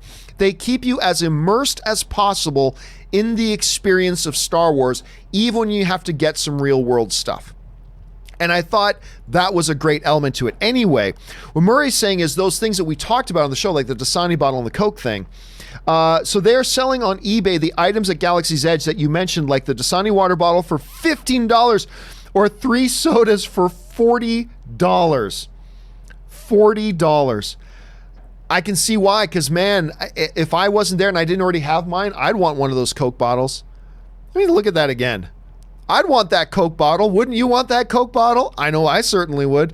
But hey, if people want, and by the way, hey, $40, it's not like they're charging you $4,000 for it. So I would probably get it myself. Anyway, okay. JB Bonifacio writes, hope is like the sun. If you only believe in it when you can see it, you'll never make it through the night. Warriors 3-3. Well, listen, I actually agree. I have said from the beginning, Raptors will win this series in 7. And when the Raptors went up 3-1, what did I say in the show? I said the Warriors are going to win game 5, and then they're going to go back to Golden State and they're going to win game 6, and then it's going to go back to Toronto, and Toronto will close out in game 7. All is proceeding as I have foreseen. Good. Anyway, that was a bad emperor. But, so what happened? They won game 5. I believe they're going to win tonight. I believe Golden State will win tonight, and then I believe Toronto's going to wrap it up in game 7 at home, and the nation will rejoice. We'll see what happens, though. The Golden State Warriors are such a good team. Draco Aris writes, these people have starred in the My Little Pony Friendship is Magic franchise. John Delancey, Weird Al, Lena Hall, Patton Oswalt, Felicia Day, Emily Blunt, Sia, Liev Schreiber, Rachel Bloom. The thing about animated stuff is none of these people, I always hesitate to say any of these famous actors have ever starred in something. They went in for a day into a sound booth, put on some headphones, and read some lines. The funny thing is, I sat down and talked with John Delancey. John Delancey happened to be in Burbank. There was the Burbank Film Festival was going on. And I was around my office, and John Delancey came in. And so we started talking and stuff like that. And we started talking about My Little Pony. He had no idea what My Little Pony even was. And he was also narrating a documentary called Bronies, which is about men who like My Little Pony. Hey, like what you like. I don't think anybody should make fun of anybody for liking something that they like. If something appeals to you for whatever reason, you like it, then you unabashedly like it. So anyway, he did this document. He was narrating this documentary called Bronies. And so he was like, I had no idea that men like this stuff. I just went in and did some... I just hesitate to say any of these people starred in it. No, they went in for a day, put on some headphones, collected a paycheck, and read some lines. That's how I feel about most of that stuff. I think Hollywood needs to get back to using professionally trained voice actors instead of celebrity names. Let the celebrity names do the live action stuff. Let the trained professional voice actors, who that's all that they do and all they train for and they're better at, let them do that stuff. I'll make some exceptions, sure. Make some exceptions. But anyway, that's just the way I kind of see it. At any rate, Cameron Belgrade writes, turned 21 today. Happy birthday, Cameron. I hope you have a good one, buddy. Weird to think I started watching you at AMC when I was 15. Thanks for the great memories. Well, listen, dude, thank you so much for being along for the ride and coming along with us. I guess that means you were watching us when Ann and I had been married for... What's that, 3 years? I guess you've been watching us since Ann and I were on our 3rd anniversary. Ann and I just separated. There's a newsflash. John Campea and Ann Campea separate. Ann and I just celebrated our 9th anniversary yesterday. And we celebrated it by going to Star Wars Galaxy's Edge. Had a great time. Anyway, Cameron, happy birthday, man. I hope you have a great one, and I hope you have a great year ahead of you. Thanks for being along for the ride for this long, man. All right, Kevin Ashish writes, John, did you listen Earth in Man of Steel soundtrack? Did you listen Earth in Man of Steel soundtrack? You know what? Here's the funny thing. I love the Man of Steel score. I couldn't tell you the names of any of the tracks. As a matter of fact, I just found out that my favorite part, the Man of Steel theme, I just found out the name of it is, What Are You Going to Do When You're Not Saving the World? That's the name of it. I never would have guessed it. I just realized that. So honestly, I don't know. I don't know the names of any of the music on the soundtrack, but even though I listen to the soundtrack, I don't know the names of any of the things on it. All right, Jose Garcia writes, since you said you love ice cream, I'm an ice cream fanatic, dude. To my own detriment, I am an ice cream fanatic. You should check out the Long Beach Creamery. Nice little spot with great flavors. Also love the show. Thank you so much, Jose, and always good to hear that. I actually don't get out to Long Beach all that much. Long Beach is about an hour drive away. We don't actually... The only times I really go out to Long Beach is when I go out to the Long Beach Comic-Con. Ann and I and Corey will shoot out to the Long Beach Comic-Con once in a while and check that out. It's a beautiful area. Oh my God, it's gorgeous. And Ann and I took a cruise once and it sailed out of Long Beach, I believe.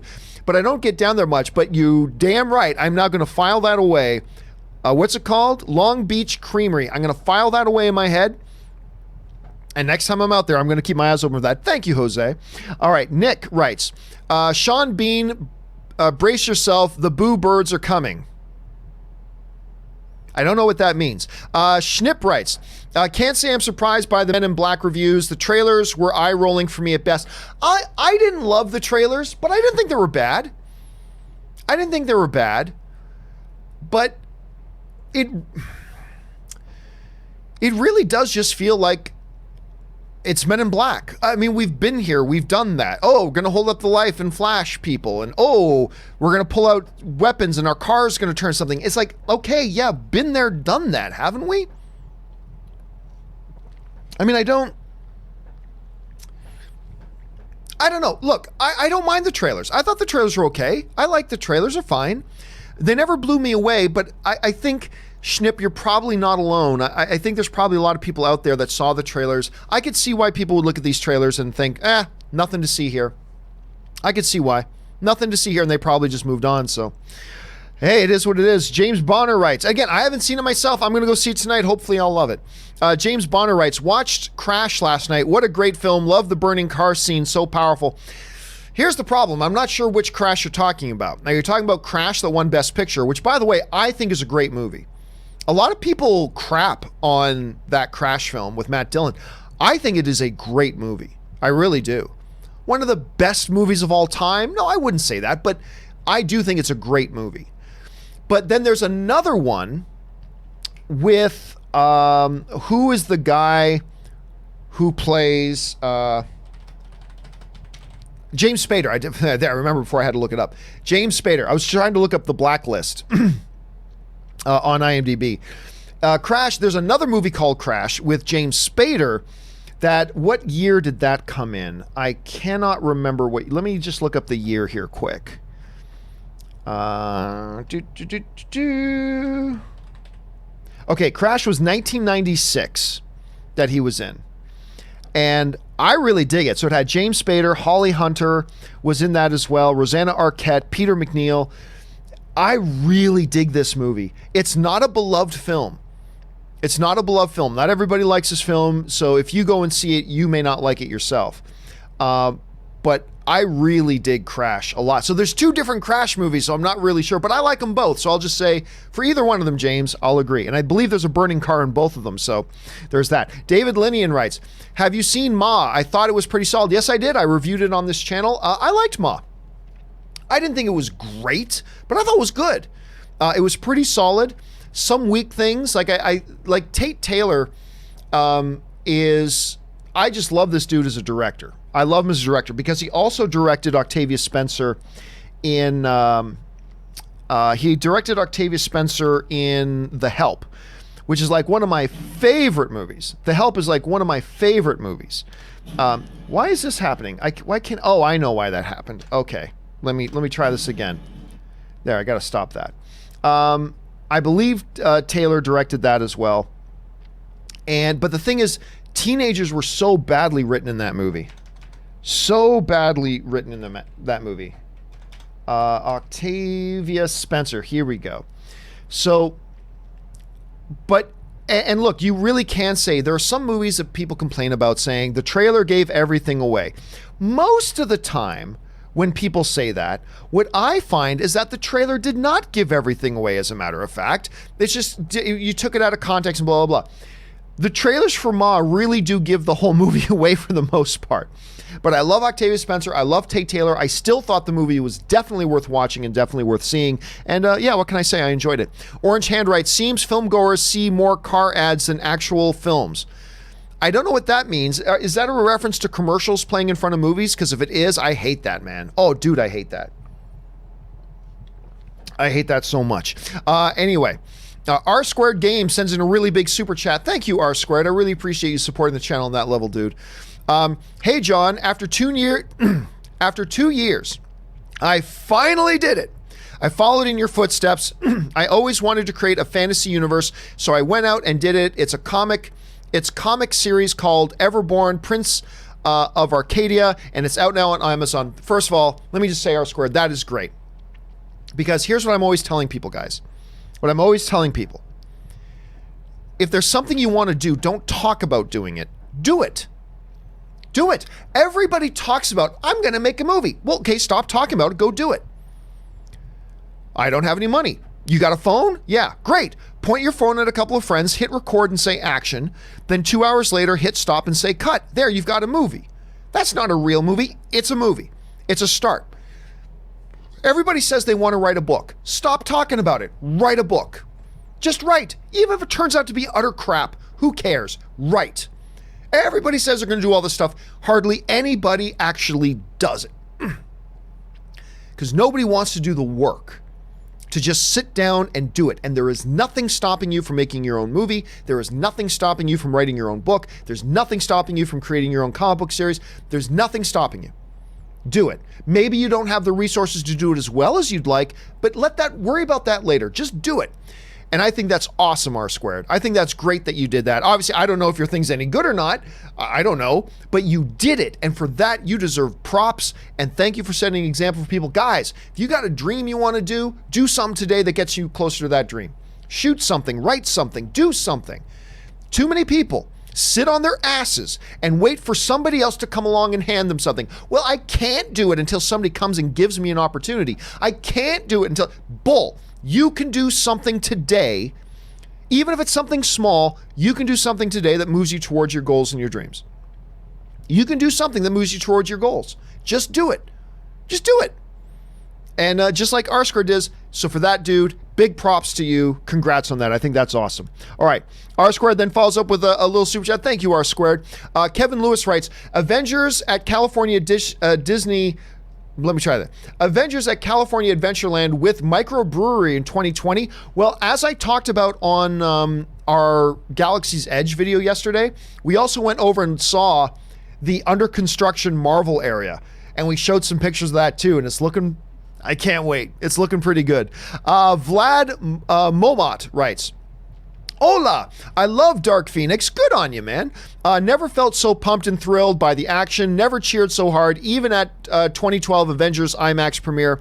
Not even close. Tomorrow's my first ever second viewing, because damn. Well, there you go. You know, look, I didn't like Dark Phoenix, but I didn't think it was terrible. And I actually thought there were some things about that movie that are actually pretty damn solid, particularly the third act. I thought the third act was really solid. And if you watch this series, man, if you watch this, Vlad, and you liked it all the way through, that's awesome. That is the great thing about the subjectivity of film, is that just because a lot of people don't like something doesn't necessarily mean you won't love it. And if you love it, and that's great. And I'm glad you got that joy out of it, Vlad. I'm glad you had that enjoyment. And I'm glad you liked it. All right. Even if it's better than I liked it. All right. BMC writes, had zero interest in Pennyworth, but solid trailer. Haven't seen the trailer myself yet.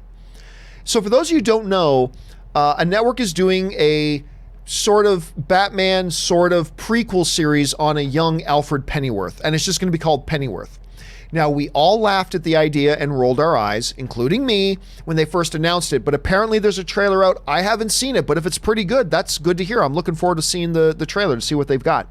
All right, Timothy Platt writes, back-to-back years, when a team ended a 40-plus year title drought, the NHL is the best. Yeah, St. Louis Blues, congratulations to the St. Louis Blues for winning the Stanley Cup Finals. A lot of people thought the Bruins were going to walk all over them. And I'll be honest, I thought the Bruins were going to win the series. But St. Louis, man, they bounced back. I think they were 200-1 underdogs at one point in the NHL season to win the Stanley Cup. My God, if you actually went and put in and bought your ticket in Vegas when they were 200-1 underdogs, woo, this is a good day for you, my friend. So congrats to the St. Louis Blues. And you're right, Timothy, the NHL is absolutely the best. All right, Matthew Grant writes, just adopted a dog. Good for you, man. That is great. It's always good to be a dog rescuer. Ann and I have a rescue as well. That's awesome. Named her Emma after the three Emmas, E. Thompson, E. Stone, and E. Watson. That's great. Well, first of all, listen, everybody, if you're thinking about getting a pet, be a dog person, number one. But number two, adopt. Go rescue. I know it's always, it's the adorability of getting a puppy is great. But remember, puppies turn into dogs. They're not going to be a puppy forever. Really look at going to your local pet shelter and adopt a dog. There are dogs that are already trained and that just... I'll be honest with you. I'm not lying. I'm not doing anything for dramatic effect. I almost cry when I think about this. Anne goes to dog shelters all the time to just to volunteer to go in and hang out with dogs and take them out for a walk and just to pet them and spend time with them because she loves dogs very much. I have a hard time doing it because I turn into a blithering mess because I can't leave without adopting 3 or 4 dogs. So that's really hard for me. But listen, if you're looking at getting a pet, follow Matthew's example. Go to a dog shelter. There are dogs there that just really need a new home and they're loving and they need somebody to take them home and that they can give their love to. I'm a huge proponent of that, Matthew. Good on you for adopting, and that is awesome. So thank you for doing that. Matthew Grant writes, have you seen the new Nebula hot toy? It really captures Gillian's performance in the eyes. It's freaking beautiful. I have not. But you know that Robert Meyer Burnett has probably already pre-ordered the damn thing. So I'm sure I'll have to look up pictures of it here soon because I thought Nebula was great in Endgame. All right, Brian Clark writes, the Smuggler's Run queue is full of porg nests. I didn't notice. I walked through that whole thing and I didn't even notice. I'll keep my eye open for that next time because I bought my season's pass, so you know there's going to be lots and lots and lots of next times for me. Brian Clark follows up with, also, Hondo definitely animatronic. Yeah, somebody sent me a video of that. And do you want to know which character voice comes from the Black Kyber Crystal? Is that considered a spoiler? Well, listen, I listened to the Red Kyber Crystal in the Sith Holocron, and I'm pretty positive it's Sam Witwer. Now, I've got to email Sam and ask him that, if that was actually him doing that, but it sounds just like Sam Witwer. So it sounds like Sam Witwer doing a Darth Maul voice, so I got to find that out. But anyway, we were talking about the Hondo animatronic, and I was fooled. I was totally fooled. I thought it was a live actor. It moves so fluidly and so perfectly, I really thought it was an actor. But apparently, I got some people sent me videos yesterday of the actual animatronics of it. Blown away. Completely blown away.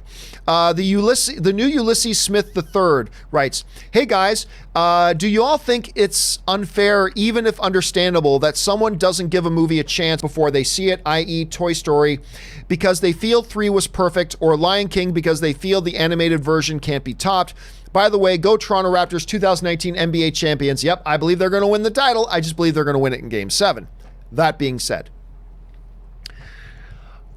look, to say something is unfair suggests that there is a starting point where the object in question is owed something, i.e., that Toy Story, that we as audiences owe it to Disney to go and watch their movie. And if we don't, for whatever reason, that is unfair.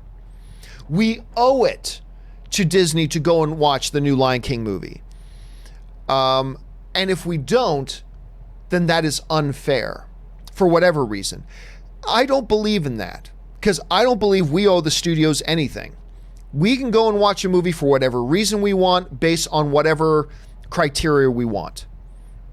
And if you don't want to go see Toy Story 4 because you thought Toy Story 3 was a perfect ending, that's your business and you're entitled to it, and it doesn't make it unfair that you don't go to see it. I would say this though, as a fellow film fan, the only person I think you're robbing is yourself. Now look, if you look at the trailers for Toy Story 4 and you go, hey, nothing in these trailers motivate me to want to see it, and you don't want to see it, and you don't think it could top Toy Story 3 anyway, all power to you. All power to you. That's your decision. That's your choice. You're entitled to that choice as a film fan, and it is neither fair nor unfair that you're doing it. That is your prerogative. I would just suggest that, hey, the reviews are coming out for it and they're saying it's pretty spectacular and wonderful.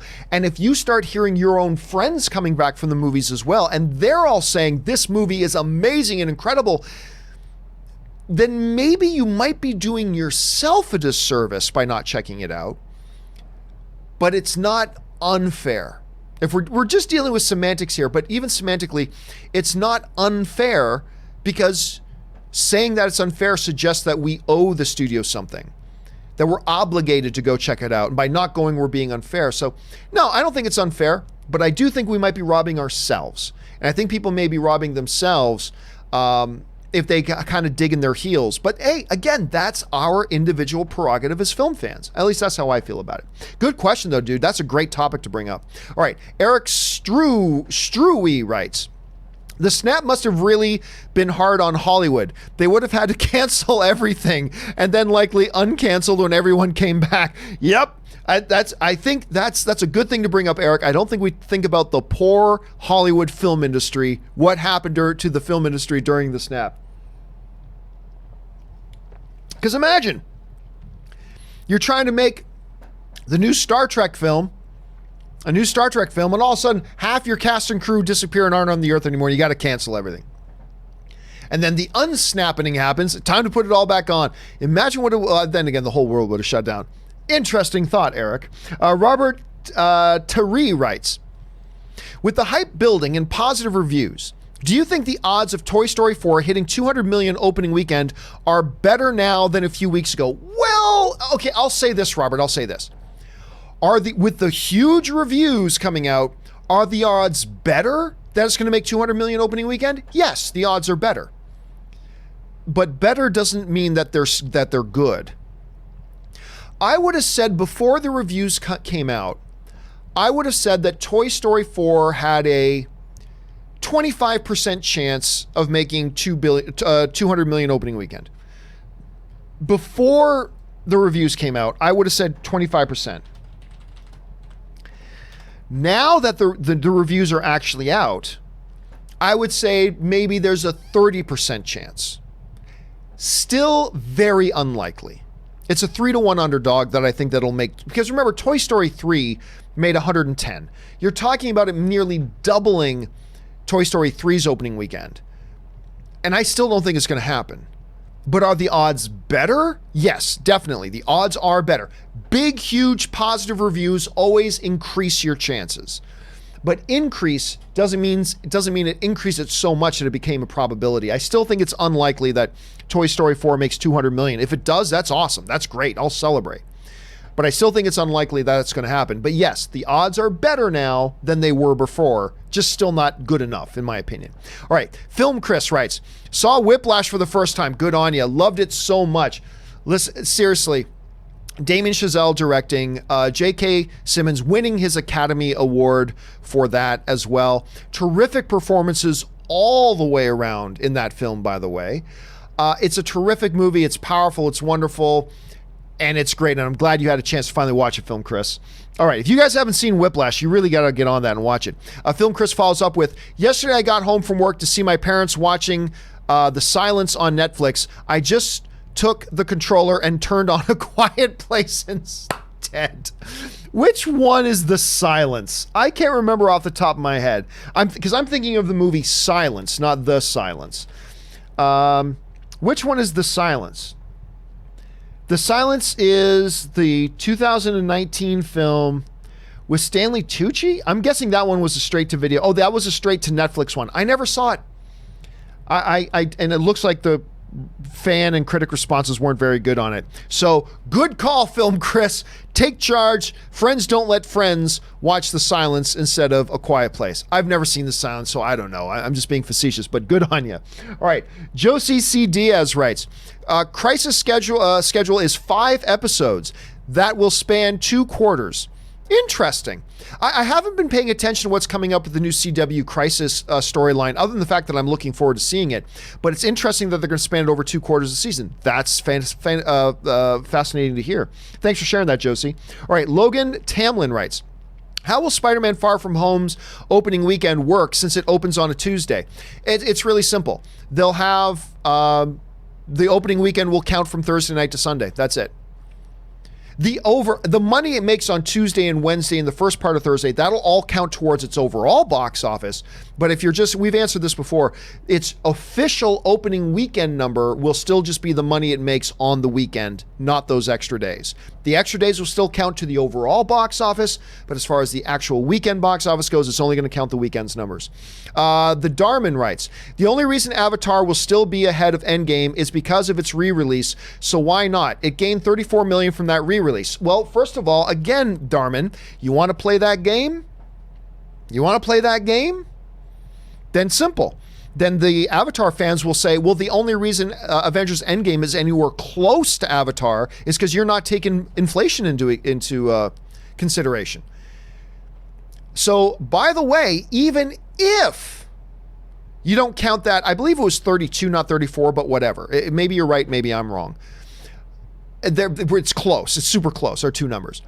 Even with that $34 million, Endgame is still behind Avatar. It still is. And if you want to play the but bird game, then the Avatar people say, okay, then include inflation. Include inflation. You don't get to pick and choose which variables you want to apply to suit your desired outcome. And I feel like right now there's a lot of people who have a predetermined desired outcome. I want Endgame to be ahead of Avatar. I want Endgame to be ahead of Avatar. So I'm going to start grasping at whatever variables paint a picture that looks more like my desired outcome. Don't bring inflation into it, because that doesn't work towards my desired outcome. There was a re-release. Oh, we'll bring the re-release, bring that into consideration, but don't bring that other stuff into consideration. Also, the Avatar supporters, and I have no dog in this. I have no skin in this game at all. I don't care. But the other thing the Avatar people could say is, listen, Avatar is the true champion because it's a true standalone movie. Avengers Endgame is part 22 of an 11-year build-up with 45 major Hollywood stars, blah, blah, blah. It shouldn't even count. I think it should count. I'm just saying, I've heard some Avatar defenders say, hey, Avatar is a true standalone movie. Endgame's part 22 of an 11-year build-up with like 40-plus stars in it. It shouldn't count. I believe it should. All I'm saying is, we can all become butt birds, and we can play that game, but the bottom line is the bottom line. It either catches it or it doesn't. And who cares? It's still the most successful comic book film of all time, one of the most successful films of all time, made over $2.7 billion. Whatever. Who cares if it crosses Avatar or not? It'll be fascinating if it does. It'll be super interesting if it does. And we'll talk about it for weeks if it does. But at the end of the day, is it important that it does? Probably not. Probably not. So anyway, there's that. Let's see. Chad's Big Huge Geek Commentary writes, John, you inspired me when you said just right. And I finally finished my novel and have been shopping it to literary agents now. Thank you so much for a great show and positive community. Well, that's, again, just like I was saying to R Squared earlier, Chad, that is awesome. Like if all we accomplish with the John Campea Show is to inspire a few people to get out and do something, or to get more involved in film fandom, or to start a podcast, or become more positive film fans, whatever, then I consider it mission accomplished. I really do. That's awesome that you're doing that, Chad. Congratulations. And whether or not anybody picks up your stuff, remember this. You did something that 99% of other people fail to even get to. Everybody who says they want to write a book, 99% of them will never actually sit down and do it.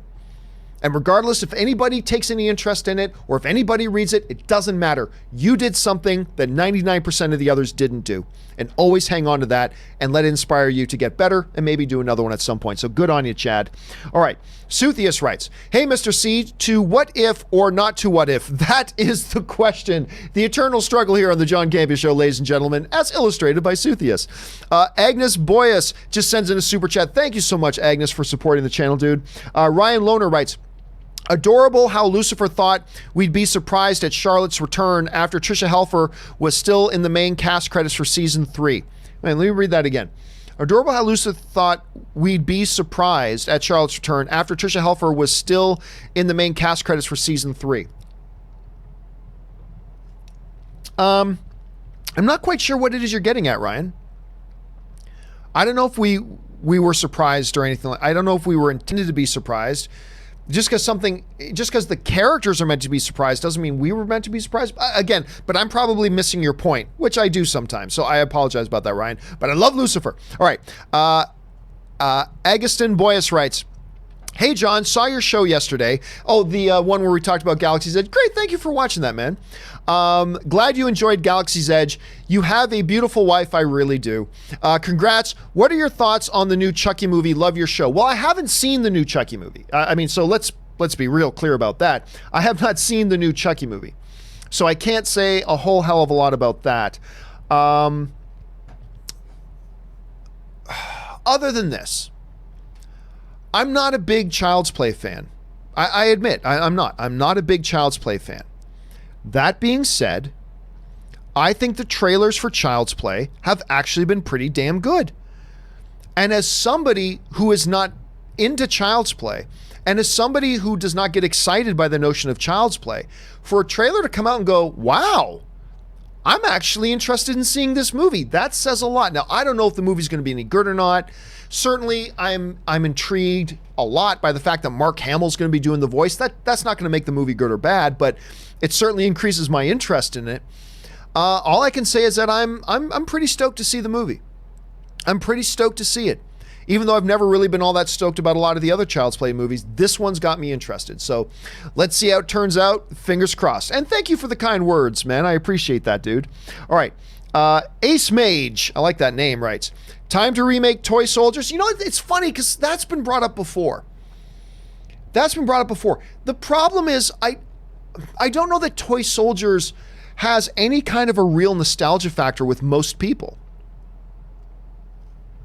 I don't think most audience members feel or remember it as fondly as a lot of others do. So I'm not quite sure it'll get done. And if anything, with Toy Story being so dominant, I think there would be an apprehension on the behalf of the studios at this point to go, if we try to make remake Toy Soldiers now, it's just going to look like a blatant Toy Story ripoff, which was the fear at the time when they did it. And it kind of was looked at that unfair. But there were a lot of people who did look at it as just a Toy Story knockoff. So I don't know. It's a good question. I think there's some debate that needs to be had about it, but I'd be surprised if they did. Let's just put it that way. I'd be mildly surprised if they did. All right. I Almost Won writes, dude, how big was Avatar? Punctuation, ladies and gentlemen. Use punctuation. All right. I Almost Won writes, dude, how big was Avatar? Endgame is not going to pass it. Will anything ever pass it? I thought Endgame would. Guys, again, punctuation, please. I thought Endgame would. James Cameron, 2 of the top 3 box office. Wow. I know, it's crazy. And for over 10 years, James Cameron held the 2 top all-time box office movies of all time. Wrap your head around that. For almost a decade, the top 2 movies of all time were from the same filmmaker. And even today, 2 of the top 3, including the number 1 film. It's insane. Something will eventually beat Avatar. Something will eventually beat it. Whether it'll be Endgame in a couple years after a re-release, whether it's some other film will come around. Because remember, a lot of people are saying, John, I just don't see any movie that's coming that's going to beat Avatar. Maybe, but nobody saw Avatar being as big as it is either. It's a movie that came out of nowhere and shocked the world. As a matter of fact, a lot of people forget about this. Let me bring up the official number. I think it's 70-something. The first Avatar, biggest movie of all time. Do you know what its opening weekend was? Wasn't 200 million. Wasn't 170 million. Wasn't even 100 million. The opening weekend for the first Avatar was $77 million. In wide release, its opening weekend was $77 million. It just got legs and got traction, and it caught the pop cultural imagination and took off.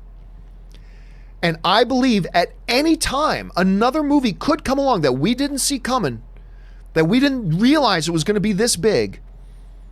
Another movie can come along, and it's probably going to be something like an Avatar. It's probably not going to be another MCU movie. It's probably not going to be a DCEU movie. It's probably not going to be a Star Trek movie. It's probably not going to be a Star Wars movie. It's probably not going to be some big franchise movie. It's probably going to be a movie that's like Avatar, that comes along, catches everybody off guard, just burrows itself into the pop cultural consciousness, and just gets legs, and boom, before you know it, we've got a $3 billion movie.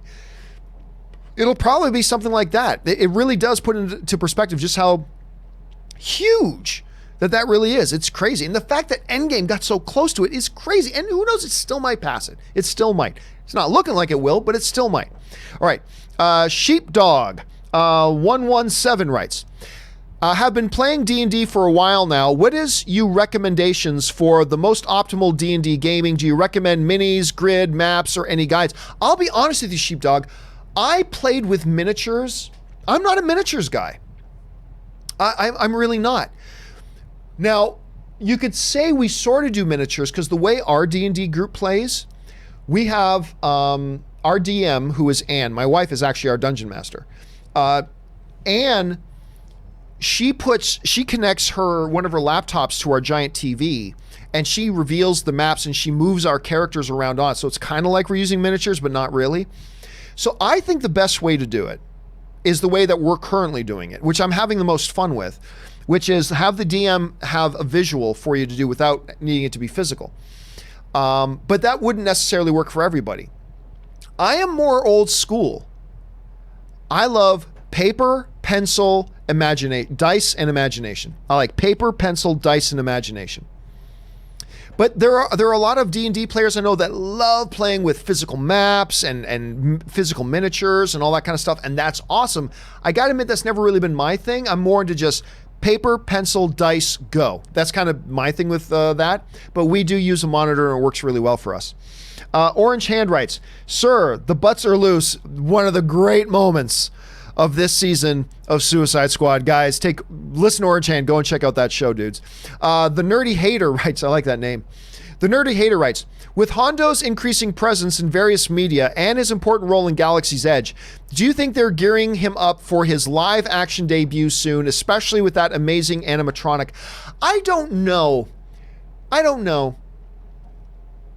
Because, I mean, Star Tours has been a big thing for a long time. And they've had this pilot droid there, and he never really turned into anything. So, I don't know. I'm going to admit something that's not going to be popular. I'm not a big fan of the Hondo character. I'm actually not a big fan of the Hondo character. There were a couple of episodes in Rebels that I really liked him in, but some of my most disliked episodes of Rebels featured him as well. So, I'm not sure. I'll say this. I think he's used perfectly in Galaxy's Edge at Star Wars Land at Disney. I think he's used perfectly there.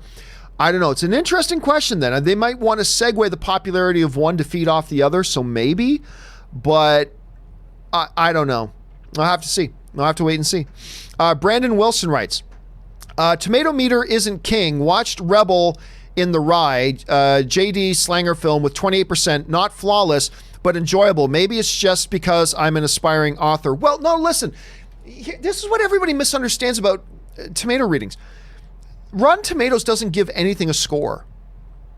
All Rotten Tomatoes does is it collects up all the reviews, and it tells you what percentage of the reviews are positive, what percentage of the reviews were negative.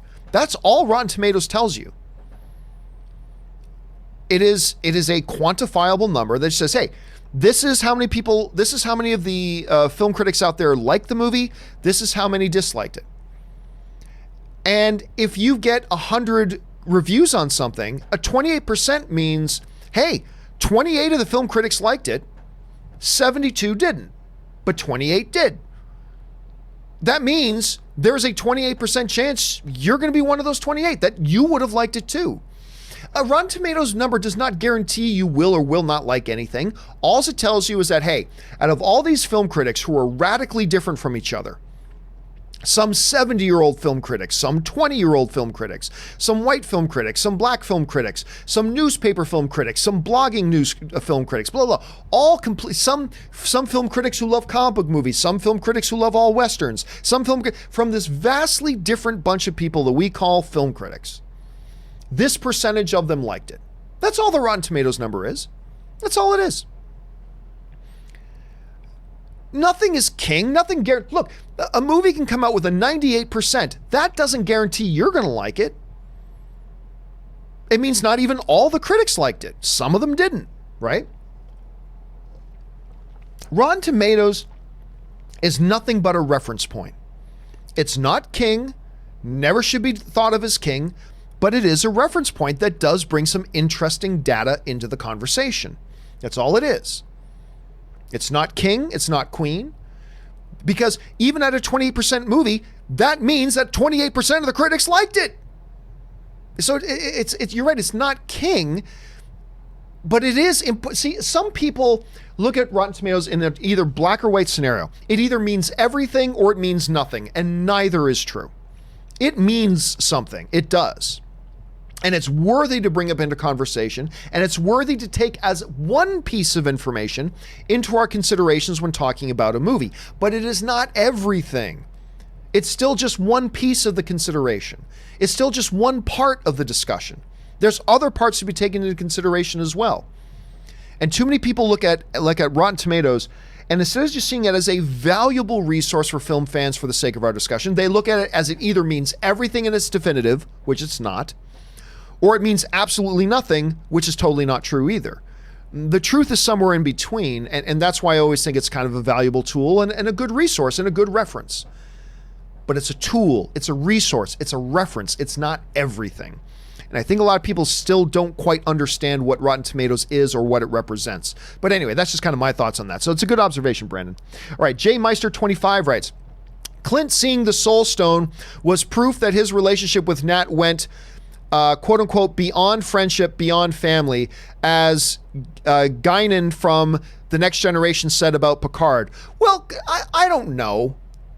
I don't know that proves. Look, we've known from the first Avengers movie that Clint and Black Widow have a very deep bond. It's not a romantic one. It's not a sexual one, but they have a very, very deep, important, consuming bond between them. And I think that's been laid out since the first one. And I can't think of two other Avengers that it would have presented more of a dilemma had they gone to Vormir. Like if you sent Bruce and I don't know who still. If you sent Bruce and Rhodey to Vormir, it wouldn't have had nearly the impact. If you sent Tony and Rhodey, it wouldn't have had at all near the same impact. If you had sent Nebula and Black Widow, it wouldn't have had nearly the same impact. None of them would have had the impact that sending that sending Hawkeye and Black Widow together. Those are the two that had the deepest bond. The only other one that would have come close would have been probably either Tony and Rhodey, but Tony has many other people who mean more to him, or Cap and Bucky, but Bucky was dusted. It was significant, and I think that's the exact reason, J Meister, why they did that. All right. Santez Henderson writes, saw Dark Phoenix rather late, but I'll be honest, I didn't mind it. Sure, there are a lot of plot holes, but it's not movie breaking. That train scene was great. I'm in complete agreement with you. I didn't mind it. I didn't think it was very good. I'll be honest. I didn't think Dark Phoenix was very good, but from everything I was hearing from people, I thought it was going to be this massive train wreck, and it's not. In my opinion, it's not a total disaster. It's not very good, but it's not a total disaster. I think it's better than Apocalypse. I think it's better than X-Men Origins Wolverine. I think it's better than X-Men Last Stand. Not better than anything else in the X-Men universe. And overall, not a good movie. But again, I agree with you. I didn't think it was an utter disaster. I thought the third act was pretty solid. And I did love that train scene. Which is funny because the train scene looked kind of lame in the trailers. But in the movie, I thought the train scene was actually the best part of the movie. It was solid. It was great. So there you go. Fernando Alvarez Juarez writes, hey, John, just want to congratulate you and Ann on your 9 years and many more to come. Thank you so much, Fernando. I really appreciate that. That's really nice of you, dude. And I'm sure Ann appreciates that as well. All right, I'm Upset writes, Brock Lesnar as new Beast in X-Men. Come on, Feige. Well, I mean, hey, if all you need is somebody who looks big and brutish and doesn't say much, the problem is Beast is a genius, and I'm not so sure Brock Lesnar, because he's not an actor, can portray a genius. So I'm not sure I'm not saying Brock Lesnar is stupid. I'm just saying he's not an actor. So if all you need is a big, broody character to be Beast and just says a couple of lines, you can get away with something. But Beast is also supposed to be a genius and a professor, so that would make it hard. Nerds of Porn writes, if the Raptors win, will you buy championship gear? Oh, probably yes. Probably yes. Total homeboyish of me. I completely agree. I completely acknowledge that. 100% I acknowledge it and admit it way up front. But yep, probably will. Film Chris writes, one of two. Have you seen Paul Greengrass's film 22 July? Yeah, I did finally get around to that. It's about the Norway terrorist attacks in 2011. If that movie made you think about how horrible it was that day, you should see the Norwegian film Utoya 22 July, directed by Eric Pope. It's shot in one take. Well, I'm assuming by the title here, Chris, that it's based on the same event. And that was let me just look this up here. Hold on a second. Let me get the first thing. It's wrong letter. Utoya July 22. Let me just bring this up here. Directed by Eric. So it's Utoya July 22. Teenage girl struggles to survive and find her younger sister during the July 2011 terrorist mass murder at a political summer camp on the Norwegian island of Utoya. I have not heard of this, but it sounds like a terrific companion thing to watch with the Greengrass film. So that's a good recommendation, Phil. Thank you for that. It's got a pretty decent rating. Again, I've never even heard of it, but I'm glad that it's there, and I'll have to check that out at some point. Thank you very much for the recommendation, Chris. I appreciate it. I love it when people are able to So now, even if I don't get around to watching it in the next little while, Film Chris, you've just recommended to a lot of people. I'm sure a bunch of people now who've never heard of this are going to check it out. So thank you for the recommendation. All right. Let's see here. Ant Banks, 1984 writes, congrats to my St. Louis Blues, worst to first. By the way, do you think Abomination will ever make another MCU appearance? He would bring Hulk out. Dude, I've been saying forever, I would love to see Abomination come back. Because he's still alive. He's been on the raft. They've confirmed that in several MCU films. Abomination is still alive and on the raft. He is a great potential foil for Hulk. The problem is, I don't see how you bring in Abomination without a Hulk standalone movie. And right now, because of the whole Universal situation, you can't do a Hulk standalone movie. So I'm not sure how they do it, dude, but I would love for them to bring back Abomination. I love that Abomination Hulk final scene in that Hulk movie. I love it. And I think that would be great to see them on screen together again. Without being able to make a standalone Hulk movie, I just don't know how it works, but I really hope they do, dude. I really hope they do. The Boom 4773 writes, love Daredevil, also teeter-totter scene, got a list. You know what? I am unapologetic. I like the Ben Affleck Daredevil movie. I like it very much. I would propose that if you took out that god-awful teeter-totter scene, which apparently the Boom you like, and that's great if you do. To me, it was terrible. If you took out that teeter-totter scene, I would even say it's a great movie. But I am unapologetic. I like that movie. I think that's a good, fun movie. I think Mark Clark Duncan was great in it. I thought Ben Affleck was really great in it. I just think it's a good movie. It's taken down a couple of notches by that damn teeter-totter scene, but if you take it out, I think it's great. So I am unapologetic. I'm with you, Boom. All right. Paul Stanley writes, it's only fair to allow Endgame the same time in theaters that Avatar had, isn't it? Didn't Avatar sit in theaters for like 30 plus weeks because people kept going to see it? Movie theaters will keep movies in theaters as long as people are buying tickets to come see them. But that's not the way the box office works anymore. The way box office works today, we've been talking about this. More and more, as every year passes, there's a growing trend that movies are becoming more and more front-end loaded. People go to see the movies now in their first weekends more than any other time before. And we got more movies coming out now. So that's not the way it works. So you can say, oh, it's only fair. You're assuming that if it's still in theaters, people are still buying tickets. You're making a false assumption that, look, if nobody's going to go seeing the movie anymore, just keeping it in the theaters doesn't mean people are buying tickets anymore. If people are still buying tickets, you bet your ass the movie theaters will keep those movies in their theaters. You bet their ass they will. But the movie theaters owe nobody shit. The movie theaters owe nobody anything.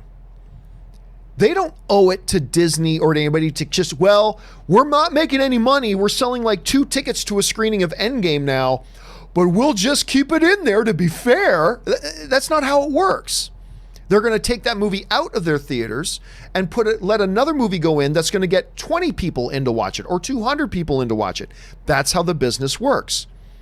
But if people keep buying tickets, it'll stay in theaters. It's up to people to buy tickets. And if people aren't buying tickets, then you can keep it in there for 10 years and won't make a difference. An empty theater is still an empty theater. So there's this wrong assumption that says if it's in the theater, people will just keep buying tickets. That's a wrong assumption. There's data to prove that that's not the case. So it'll stay in theaters as long as it keeps selling tickets. But you've seen in the box office that the rate of which, it's just like every movie does, the rate of people buying tickets is dropping like this, like a stone. That's what happens when a movie's been in theaters for as long as Endgame has been. And then it runs out of steam, movie gets pulled out of theaters and gets replaced.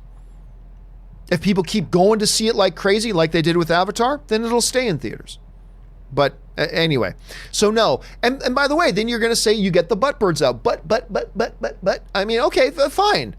Then, Avatar should include its should include its inflation numbers. There you go. And then it's a mile ahead of Endgame again. Again, just bottom line is bottom line. It either passes Avatar or it doesn't. So I know the butt birds are coming out now that it looks like Avatar won't get beaten. The butt birds are coming out, but. And they weren't there before when it looked like, when we all thought that Endgame was easily going to pass Avatar. There were no butt birds, but then when it starts to become clear that it's not going to catch Avatar, all the butt birds start flying out, but, and we all do it. I do it, you do it, we all do it. We all do it. I'm as guilty of that as anybody. I'm just saying, I have no skin in this game. I don't care. Do I like Endgame more than I like Avatar? Yes, I do. I think Avatar is a great movie, but I like Endgame more. But I don't care if it passes the record or not. I have no skin in this game. All I'm going to tell you, though, is if you want to start doing the butt bird thing, then Avatar defenders can come out and start raising some pretty heavy arguments themselves. So bottom line is the bottom line. It either catches it or it doesn't. Ryan Lohner writes, sorry, Titanic, only room on the floating door for Avatar and Endgame. Do, do, do, do, do, do, do, do, as Titanic starts to sink down. Unbelievable. Still, it's crazy. Titanic. Wrap your heads around this. Wait a second. What year did Titanic come out here? Hold a second. I want to 1997. Titanic comes out in 1997. For 22 years, 22 years, Titanic was either number one or number two all-time box office movie for 22 years. That's unbelievable. It finally got knocked down into third place by Avengers Endgame, but for 22 years, that film was in either the number one or the number two spot. That is unbelievable. Unbelievable. I'm going to tell you right now, you're never going to see that again. Titanic will not be the number one or Avatar will not be the number one or number two movie 12 years from now. Endgame will not be the number one or number two movie 12 years from now. Or 22 years from now, I should say. You're never going to see this happen again. Avatar won't be in the first two spots 10 years from now or 12 years from now. Endgame won't be in the top two spots 22 years from now. What Titanic did will never happen again. 22 years. It's unbelievable. Unbelievable. But yes, it has finally been knocked down to that third spot. Let's see. Hideaway Killa writes. That's a cool name. Hideaway Killa writes, Captain Marvel got a big bump before Endgame, $125 million the week before, if I remember right. Back to number one that weekend. Maybe Endgame will do that before SpiderMan. The problem is that I've heard a lot of people say that, but here's the problem with that. They're completely in switch situations, right? Because number one, there were a lot of people that still hadn't seen Captain Marvel. There were still a lot of people that hadn't seen Captain Marvel. And word got out that Captain Marvel's going to be in this new movie. Oh, well then crap. And then a lot of people, not like an enormous amount of people, but a bunch of people went back to the theater to go see it for the first time, and some people to go see it again. Because it leads into Endgame with a character that a lot of people never saw before, and a lot of people still hadn't gone to see it. Endgame going into Spider-Man Far From Home is a completely opposite situation. Everybody's seen Endgame. It's not like Endgame is a character that nobody has seen on the screen before, and you got to go out and see it because that character named Endgame is going to be important in Spider-Man Homecoming. So it's a little bit opposite. I think there will be an effect. Hideaway Killa, I think there will be an effect. I think you will see Endgame have a little bit of a bump before Spider-Man Far From Home comes out. But will it be a $20 million bump? Do I believe it's going to go from what I think is this weekend is going to be a $3 million weekend to all of a sudden being a $23 million weekend? No, I don't think so. I don't think so. Because the situation is completely different from Captain Marvel going into Endgame than Endgame going into Far From Home. The contextual difference is completely reversed. So, an effect? Yes, I believe an effect. the effect? I don't think so. I could be wrong, though, but I don't think so.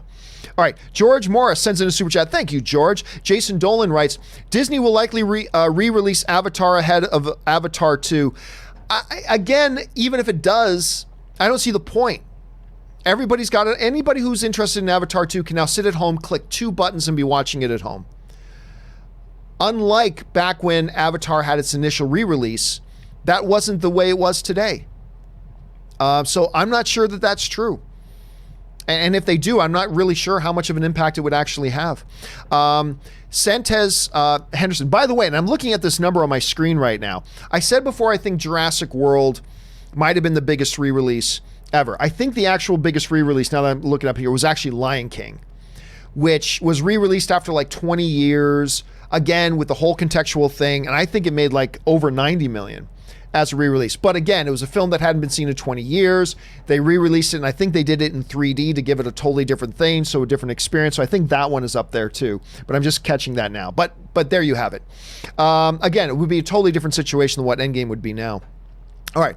Santez Henderson writes, release Endgame with a Hulk cut where we see Thanos versus Hulk in a one-on-one fight we should have gotten, damn it. Release the damn Hulk cut. I know it exists. Yeah, there we go again with the damn Snyder cut people. You know what's funny? Can I say this about the whole Snyder cut stupid thing? So, it's still amazing to me. I said very clearly, I have said this clearly from day one. I believe that Zack Snyder shot all of his footage and edited together a cut of the film, but without all the post-production done.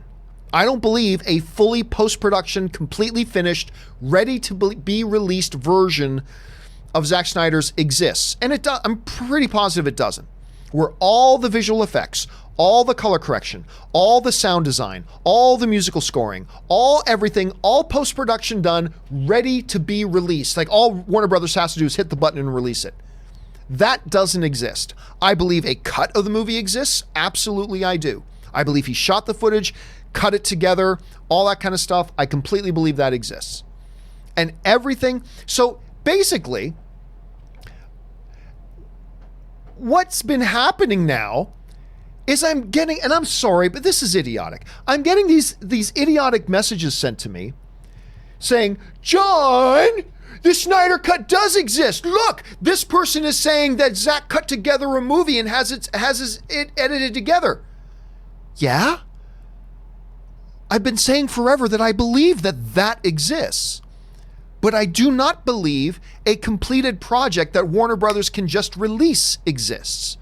That's all I'm saying.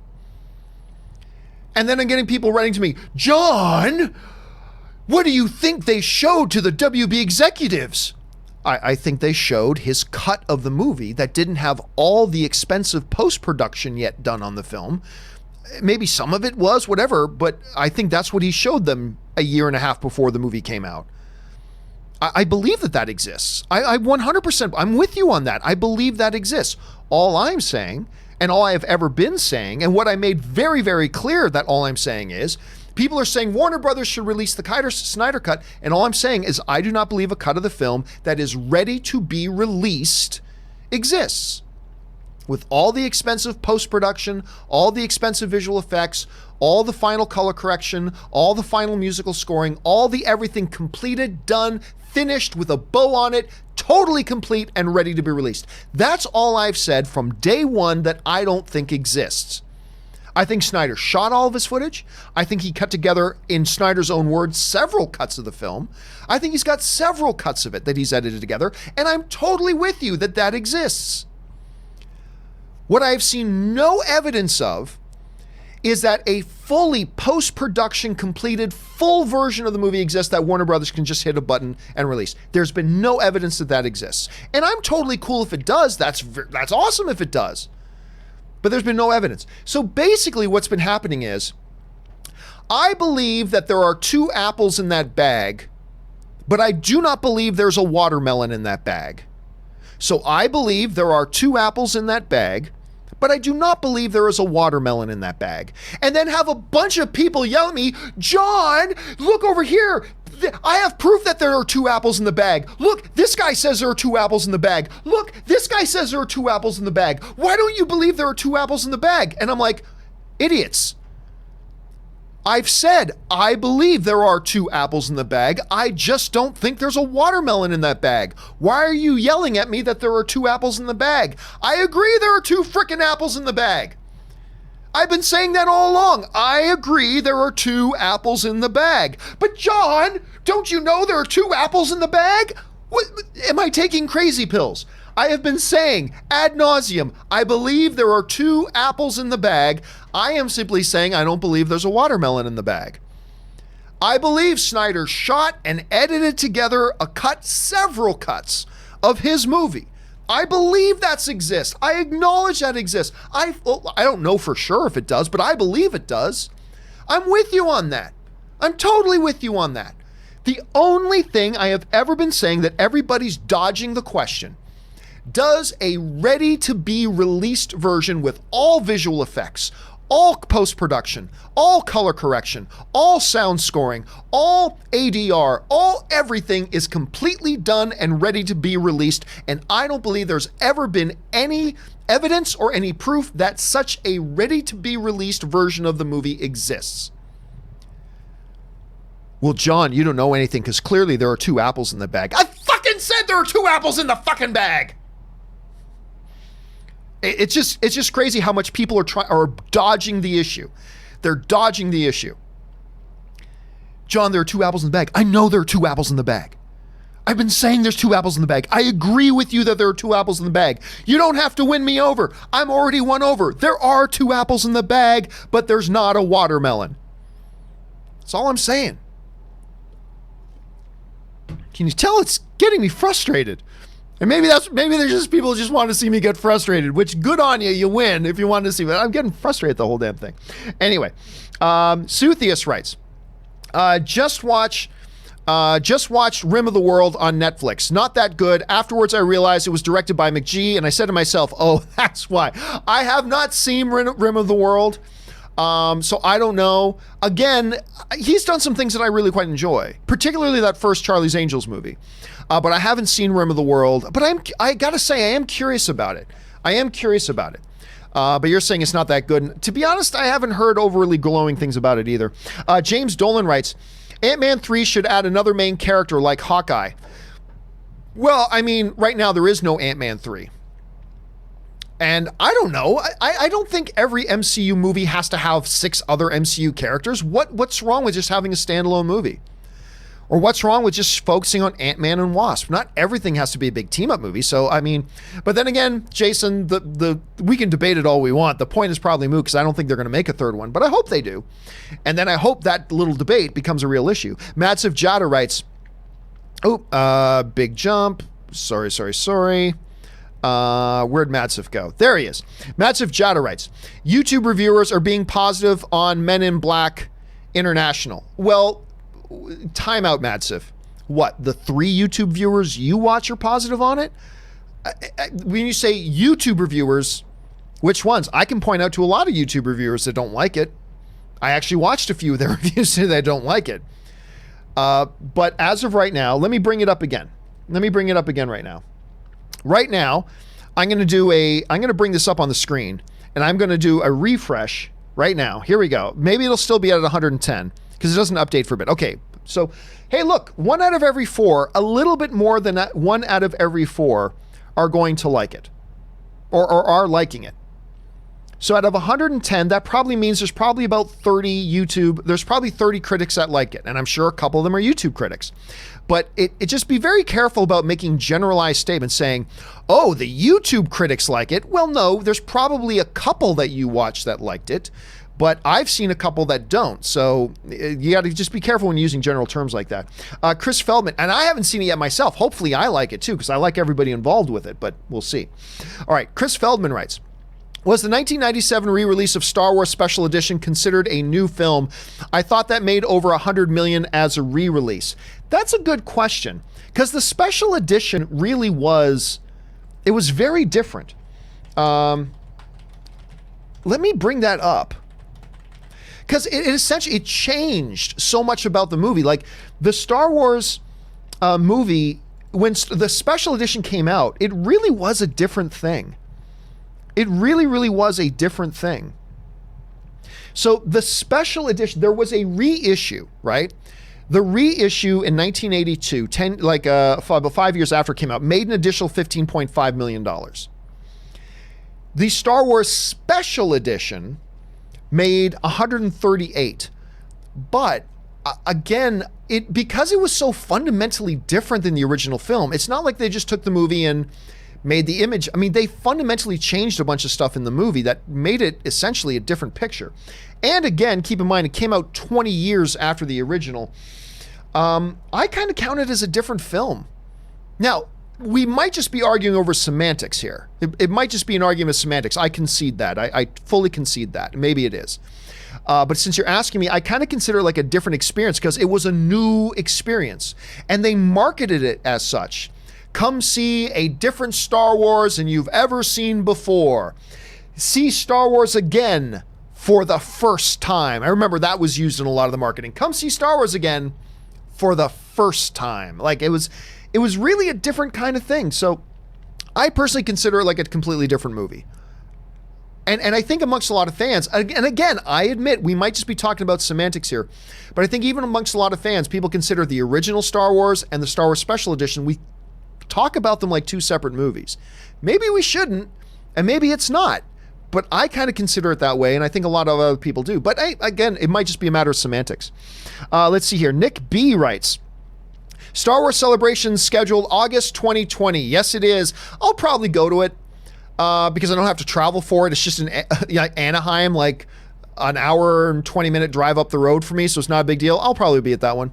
Epic Berserker writes, my wife is a lead and resident of Batu, and yes, John, Hondo is an animatronic, and the hangar is Captain Marvel, meet and greet Marvel Land. Let me try this again. Hondo is an animatronic. Well, yeah, I realize that now, but it had me fooled, dude. It had me fooled.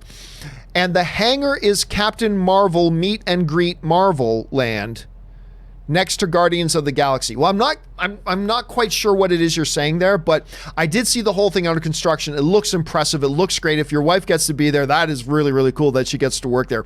A lot of cast members there. And again, with the Hondo animatronic, it had me fooled. And it took people sending me videos. John, here are videos of them making the animatronic Hondo. I'm like, oh my God. But that's how fluid and perfect it looked to me. It looks so good. I couldn't get over it. It's really amazing what they pulled off with that thing. Casey Thurman writes, I've seen some reports that the Batman has 6 villains. If these reports are true, do you think this is too many for one movie? First of all these reports are speaking out of their ass. Nobody knows. Nobody knows. But is their report too many for one movie? Well, I mean, Avengers Endgame had like 9 major villains. You had Loki is in there. You had the Black Order, all 4 of them. So there's 4 there. You had the bad guy Nebula era Nebula. You had Thanos.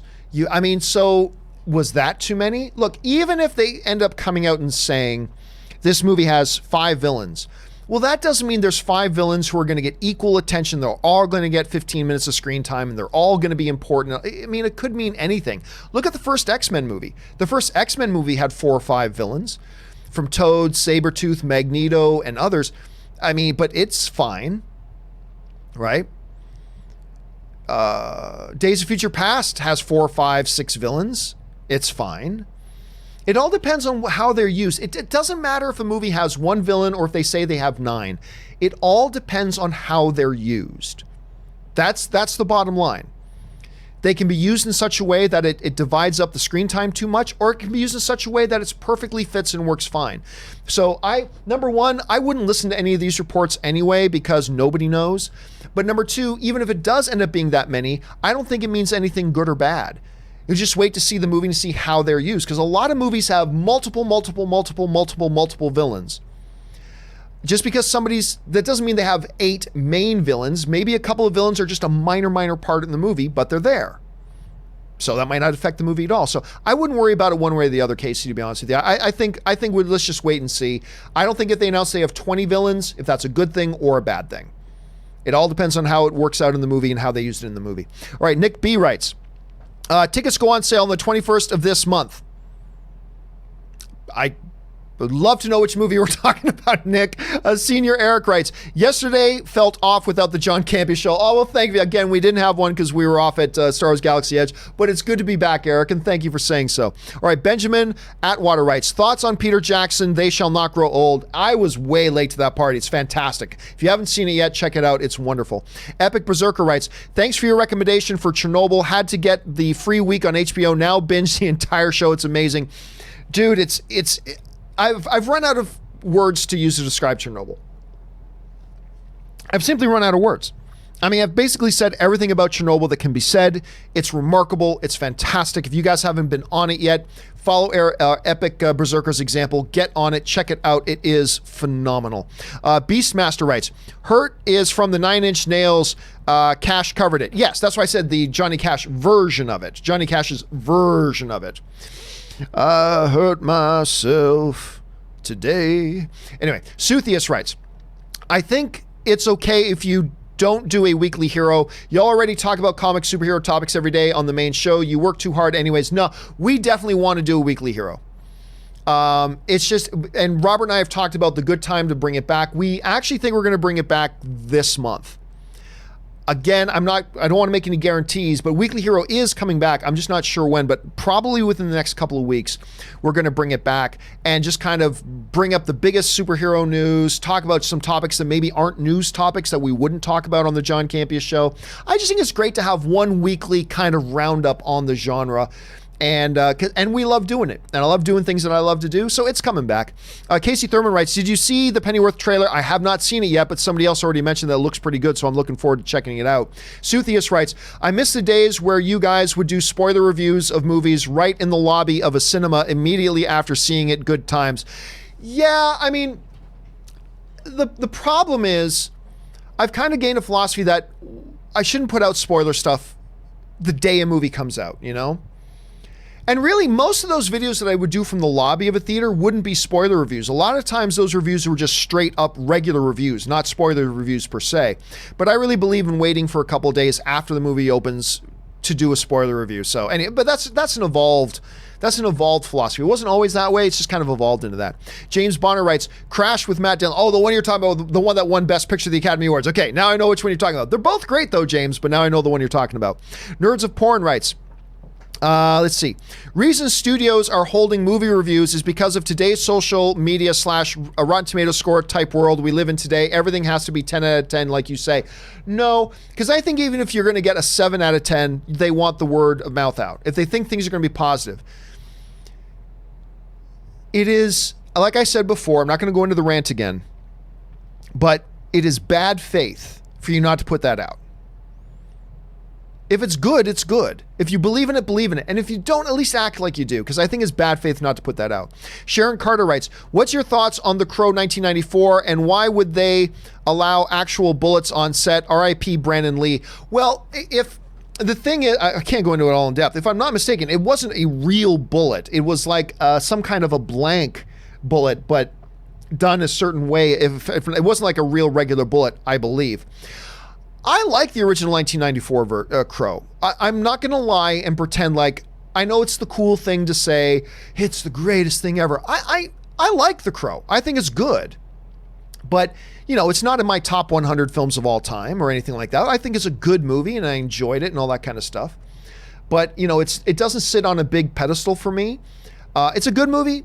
Total tragedy what happened at it. But again, I think it was an accident that involved like a blank, but I don't think it was a real actual bullet. But again, go on Google and look that stuff up yourself. I'm not a Crow historian, clearly. But I like the original. I just don't think it's an all-time classic like many other people do. Suthius writes, do you or Mrs. Campea watch comedian Joe Coy's stand-up? Love Joe Coy. Joseph! I love when he imitates his mom. Do you or Mrs. Campea watch comedian Joe Coy's stand-up specials? His new one just dropped on Netflix and he is hilarious. I did not see the new one. I love Joey Coy. So Joseph, I hear you don't want to be a mailman. The dude is hilarious. And it's so funny because when he talks about his mom, it sounds like my mother-in-law. It sounds like Anne's mom. And I mean that in the most loving, perfect way. But whenever he does, it's hilarious. So yes, me and Anne and Ray, we watch Joe Coy. We think he's hilarious. He's Filipino. And yeah, I think he's absolutely hilarious. And thank you for letting me the new one drop, because now I know what I'm doing later tonight.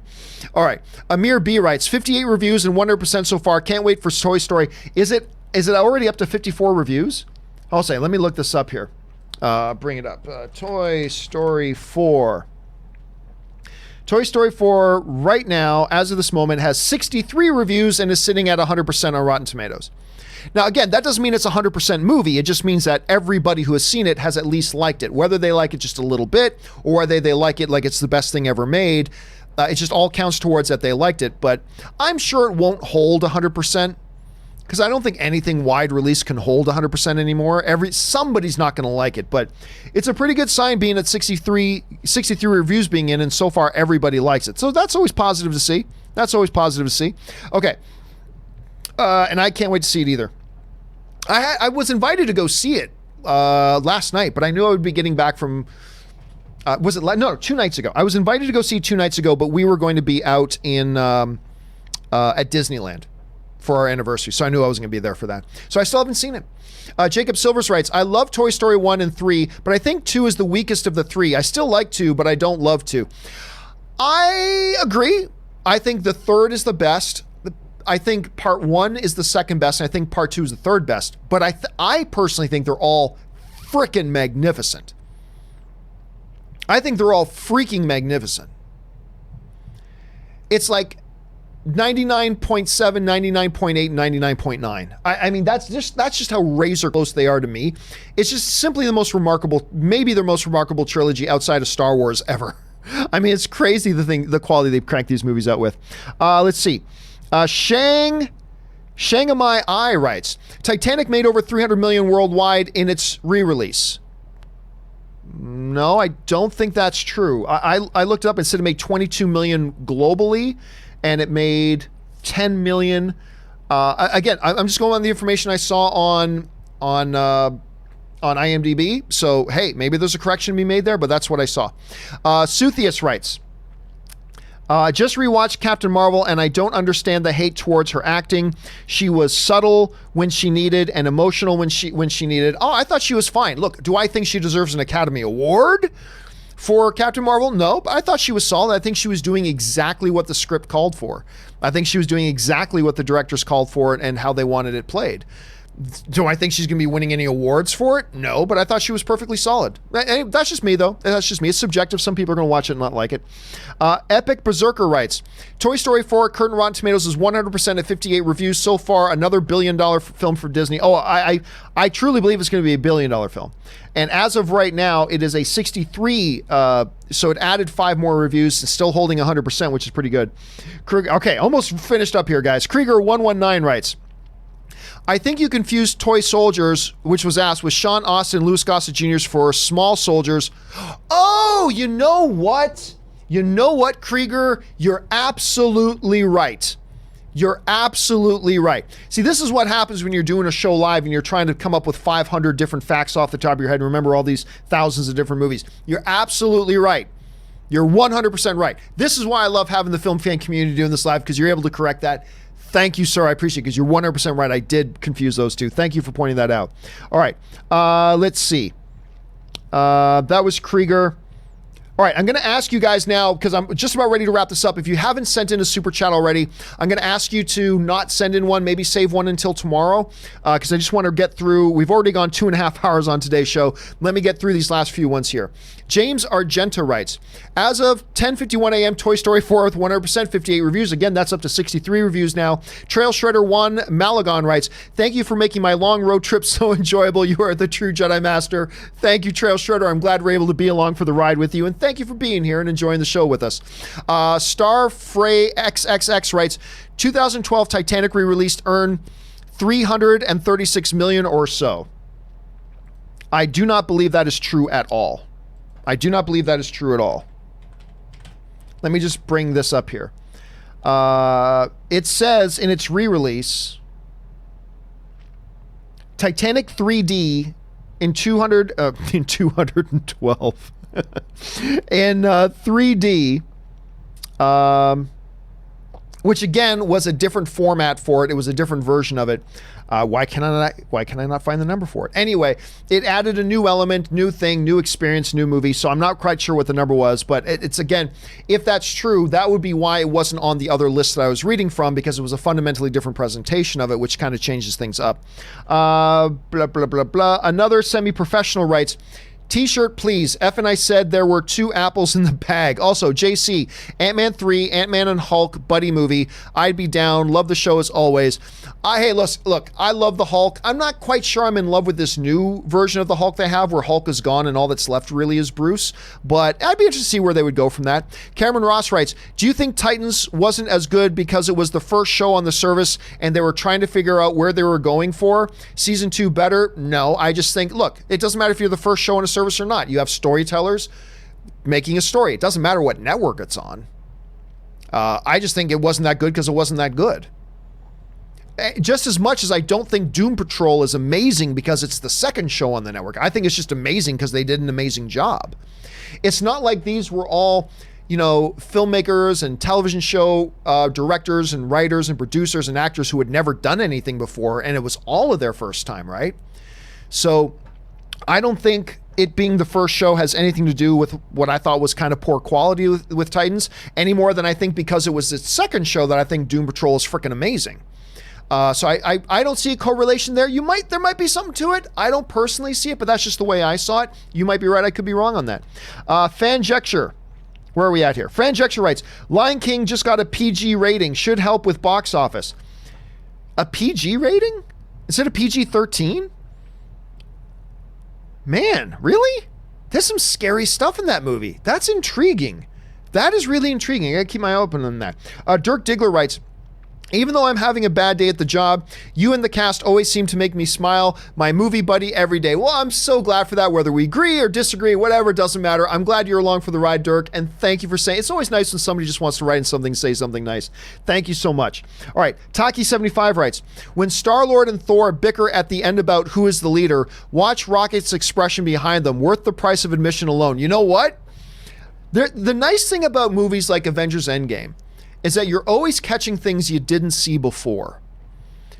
And that is something, when that discussion's going on, of course you.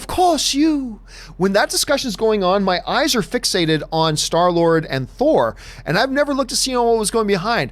All right, Taki, mental note. Next time I watch it, I'm going to keep my eyes to see what Rocket's doing.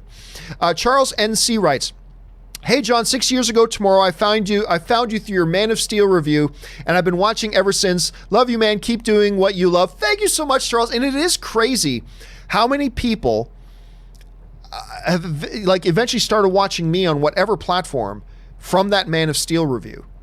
Not even the most popular film in the world, but for whatever reason, a lot of people initially found my stuff through the Man of Steel review, which I'm always amazed at to this day. So thank you so much for that, Charles, and thank you for being along for the ride with us. And final comment today comes to us from Nerds of Porn, who writes, a Canadian told me Hasek is the greatest goalie. Agree? I don't know. But I'll tell you what, Dominic Hasek, you're going to have a hard time making an argument against it. You're going to have a hard time making an argument against it. If he is not the greatest goalie of all time, he is certainly one of the greatest goalies of all time. He is one of those goalies who single-handedly could carry his team to victory. It's hard to win a hockey game if you can't score against the other guy's goalie. And that was Dominic Hasek. Always just making sure you couldn't score against him. And last thing here, Tony just slipped this in. Finally watching John Wick 1 tomorrow for the first time. Good on you. I hope you enjoy it, sure. All right, guys. I think that will do it for today's version of the John Campea Show. Hold on a second. Let me just make sure I'm not missing something here. Okay, that will do it for today's installment of the John Campea Show, guys. Thank you so much for being here and for being a part of this. Guys, it's always fun when we can get together as film fans. And remember, the important thing isn't whether you agreed with me. It's not my job to get you to agree with me. I don't care if you agree with me. All I'm here to do, hopefully, is to tell you my honest opinion, and hopefully I give my opinion in such a way that it sharpens your own opinion, whether you agree with me or not. what fun is there in just saying things we all agree with? None. So whether you agree with me or disagree with me, thank you for being here and being along for the fun of the conversation as well. Don't forget, we'll be back again tomorrow for the next episode of the John Campea Show. Make sure you come back and join us then. Also, guys, want to remind you that if you want to see it, last night, Ann and I did a video about our experience at Star Wars Land, Star Wars Galaxy's Edge at Disney. We share a bunch of photos, a couple of little videos. So that's up on the channel right now. You can go and find that as well. All right, guys, thank you so much for being here through this long show. My name is John Campea, and until next time, bye-bye.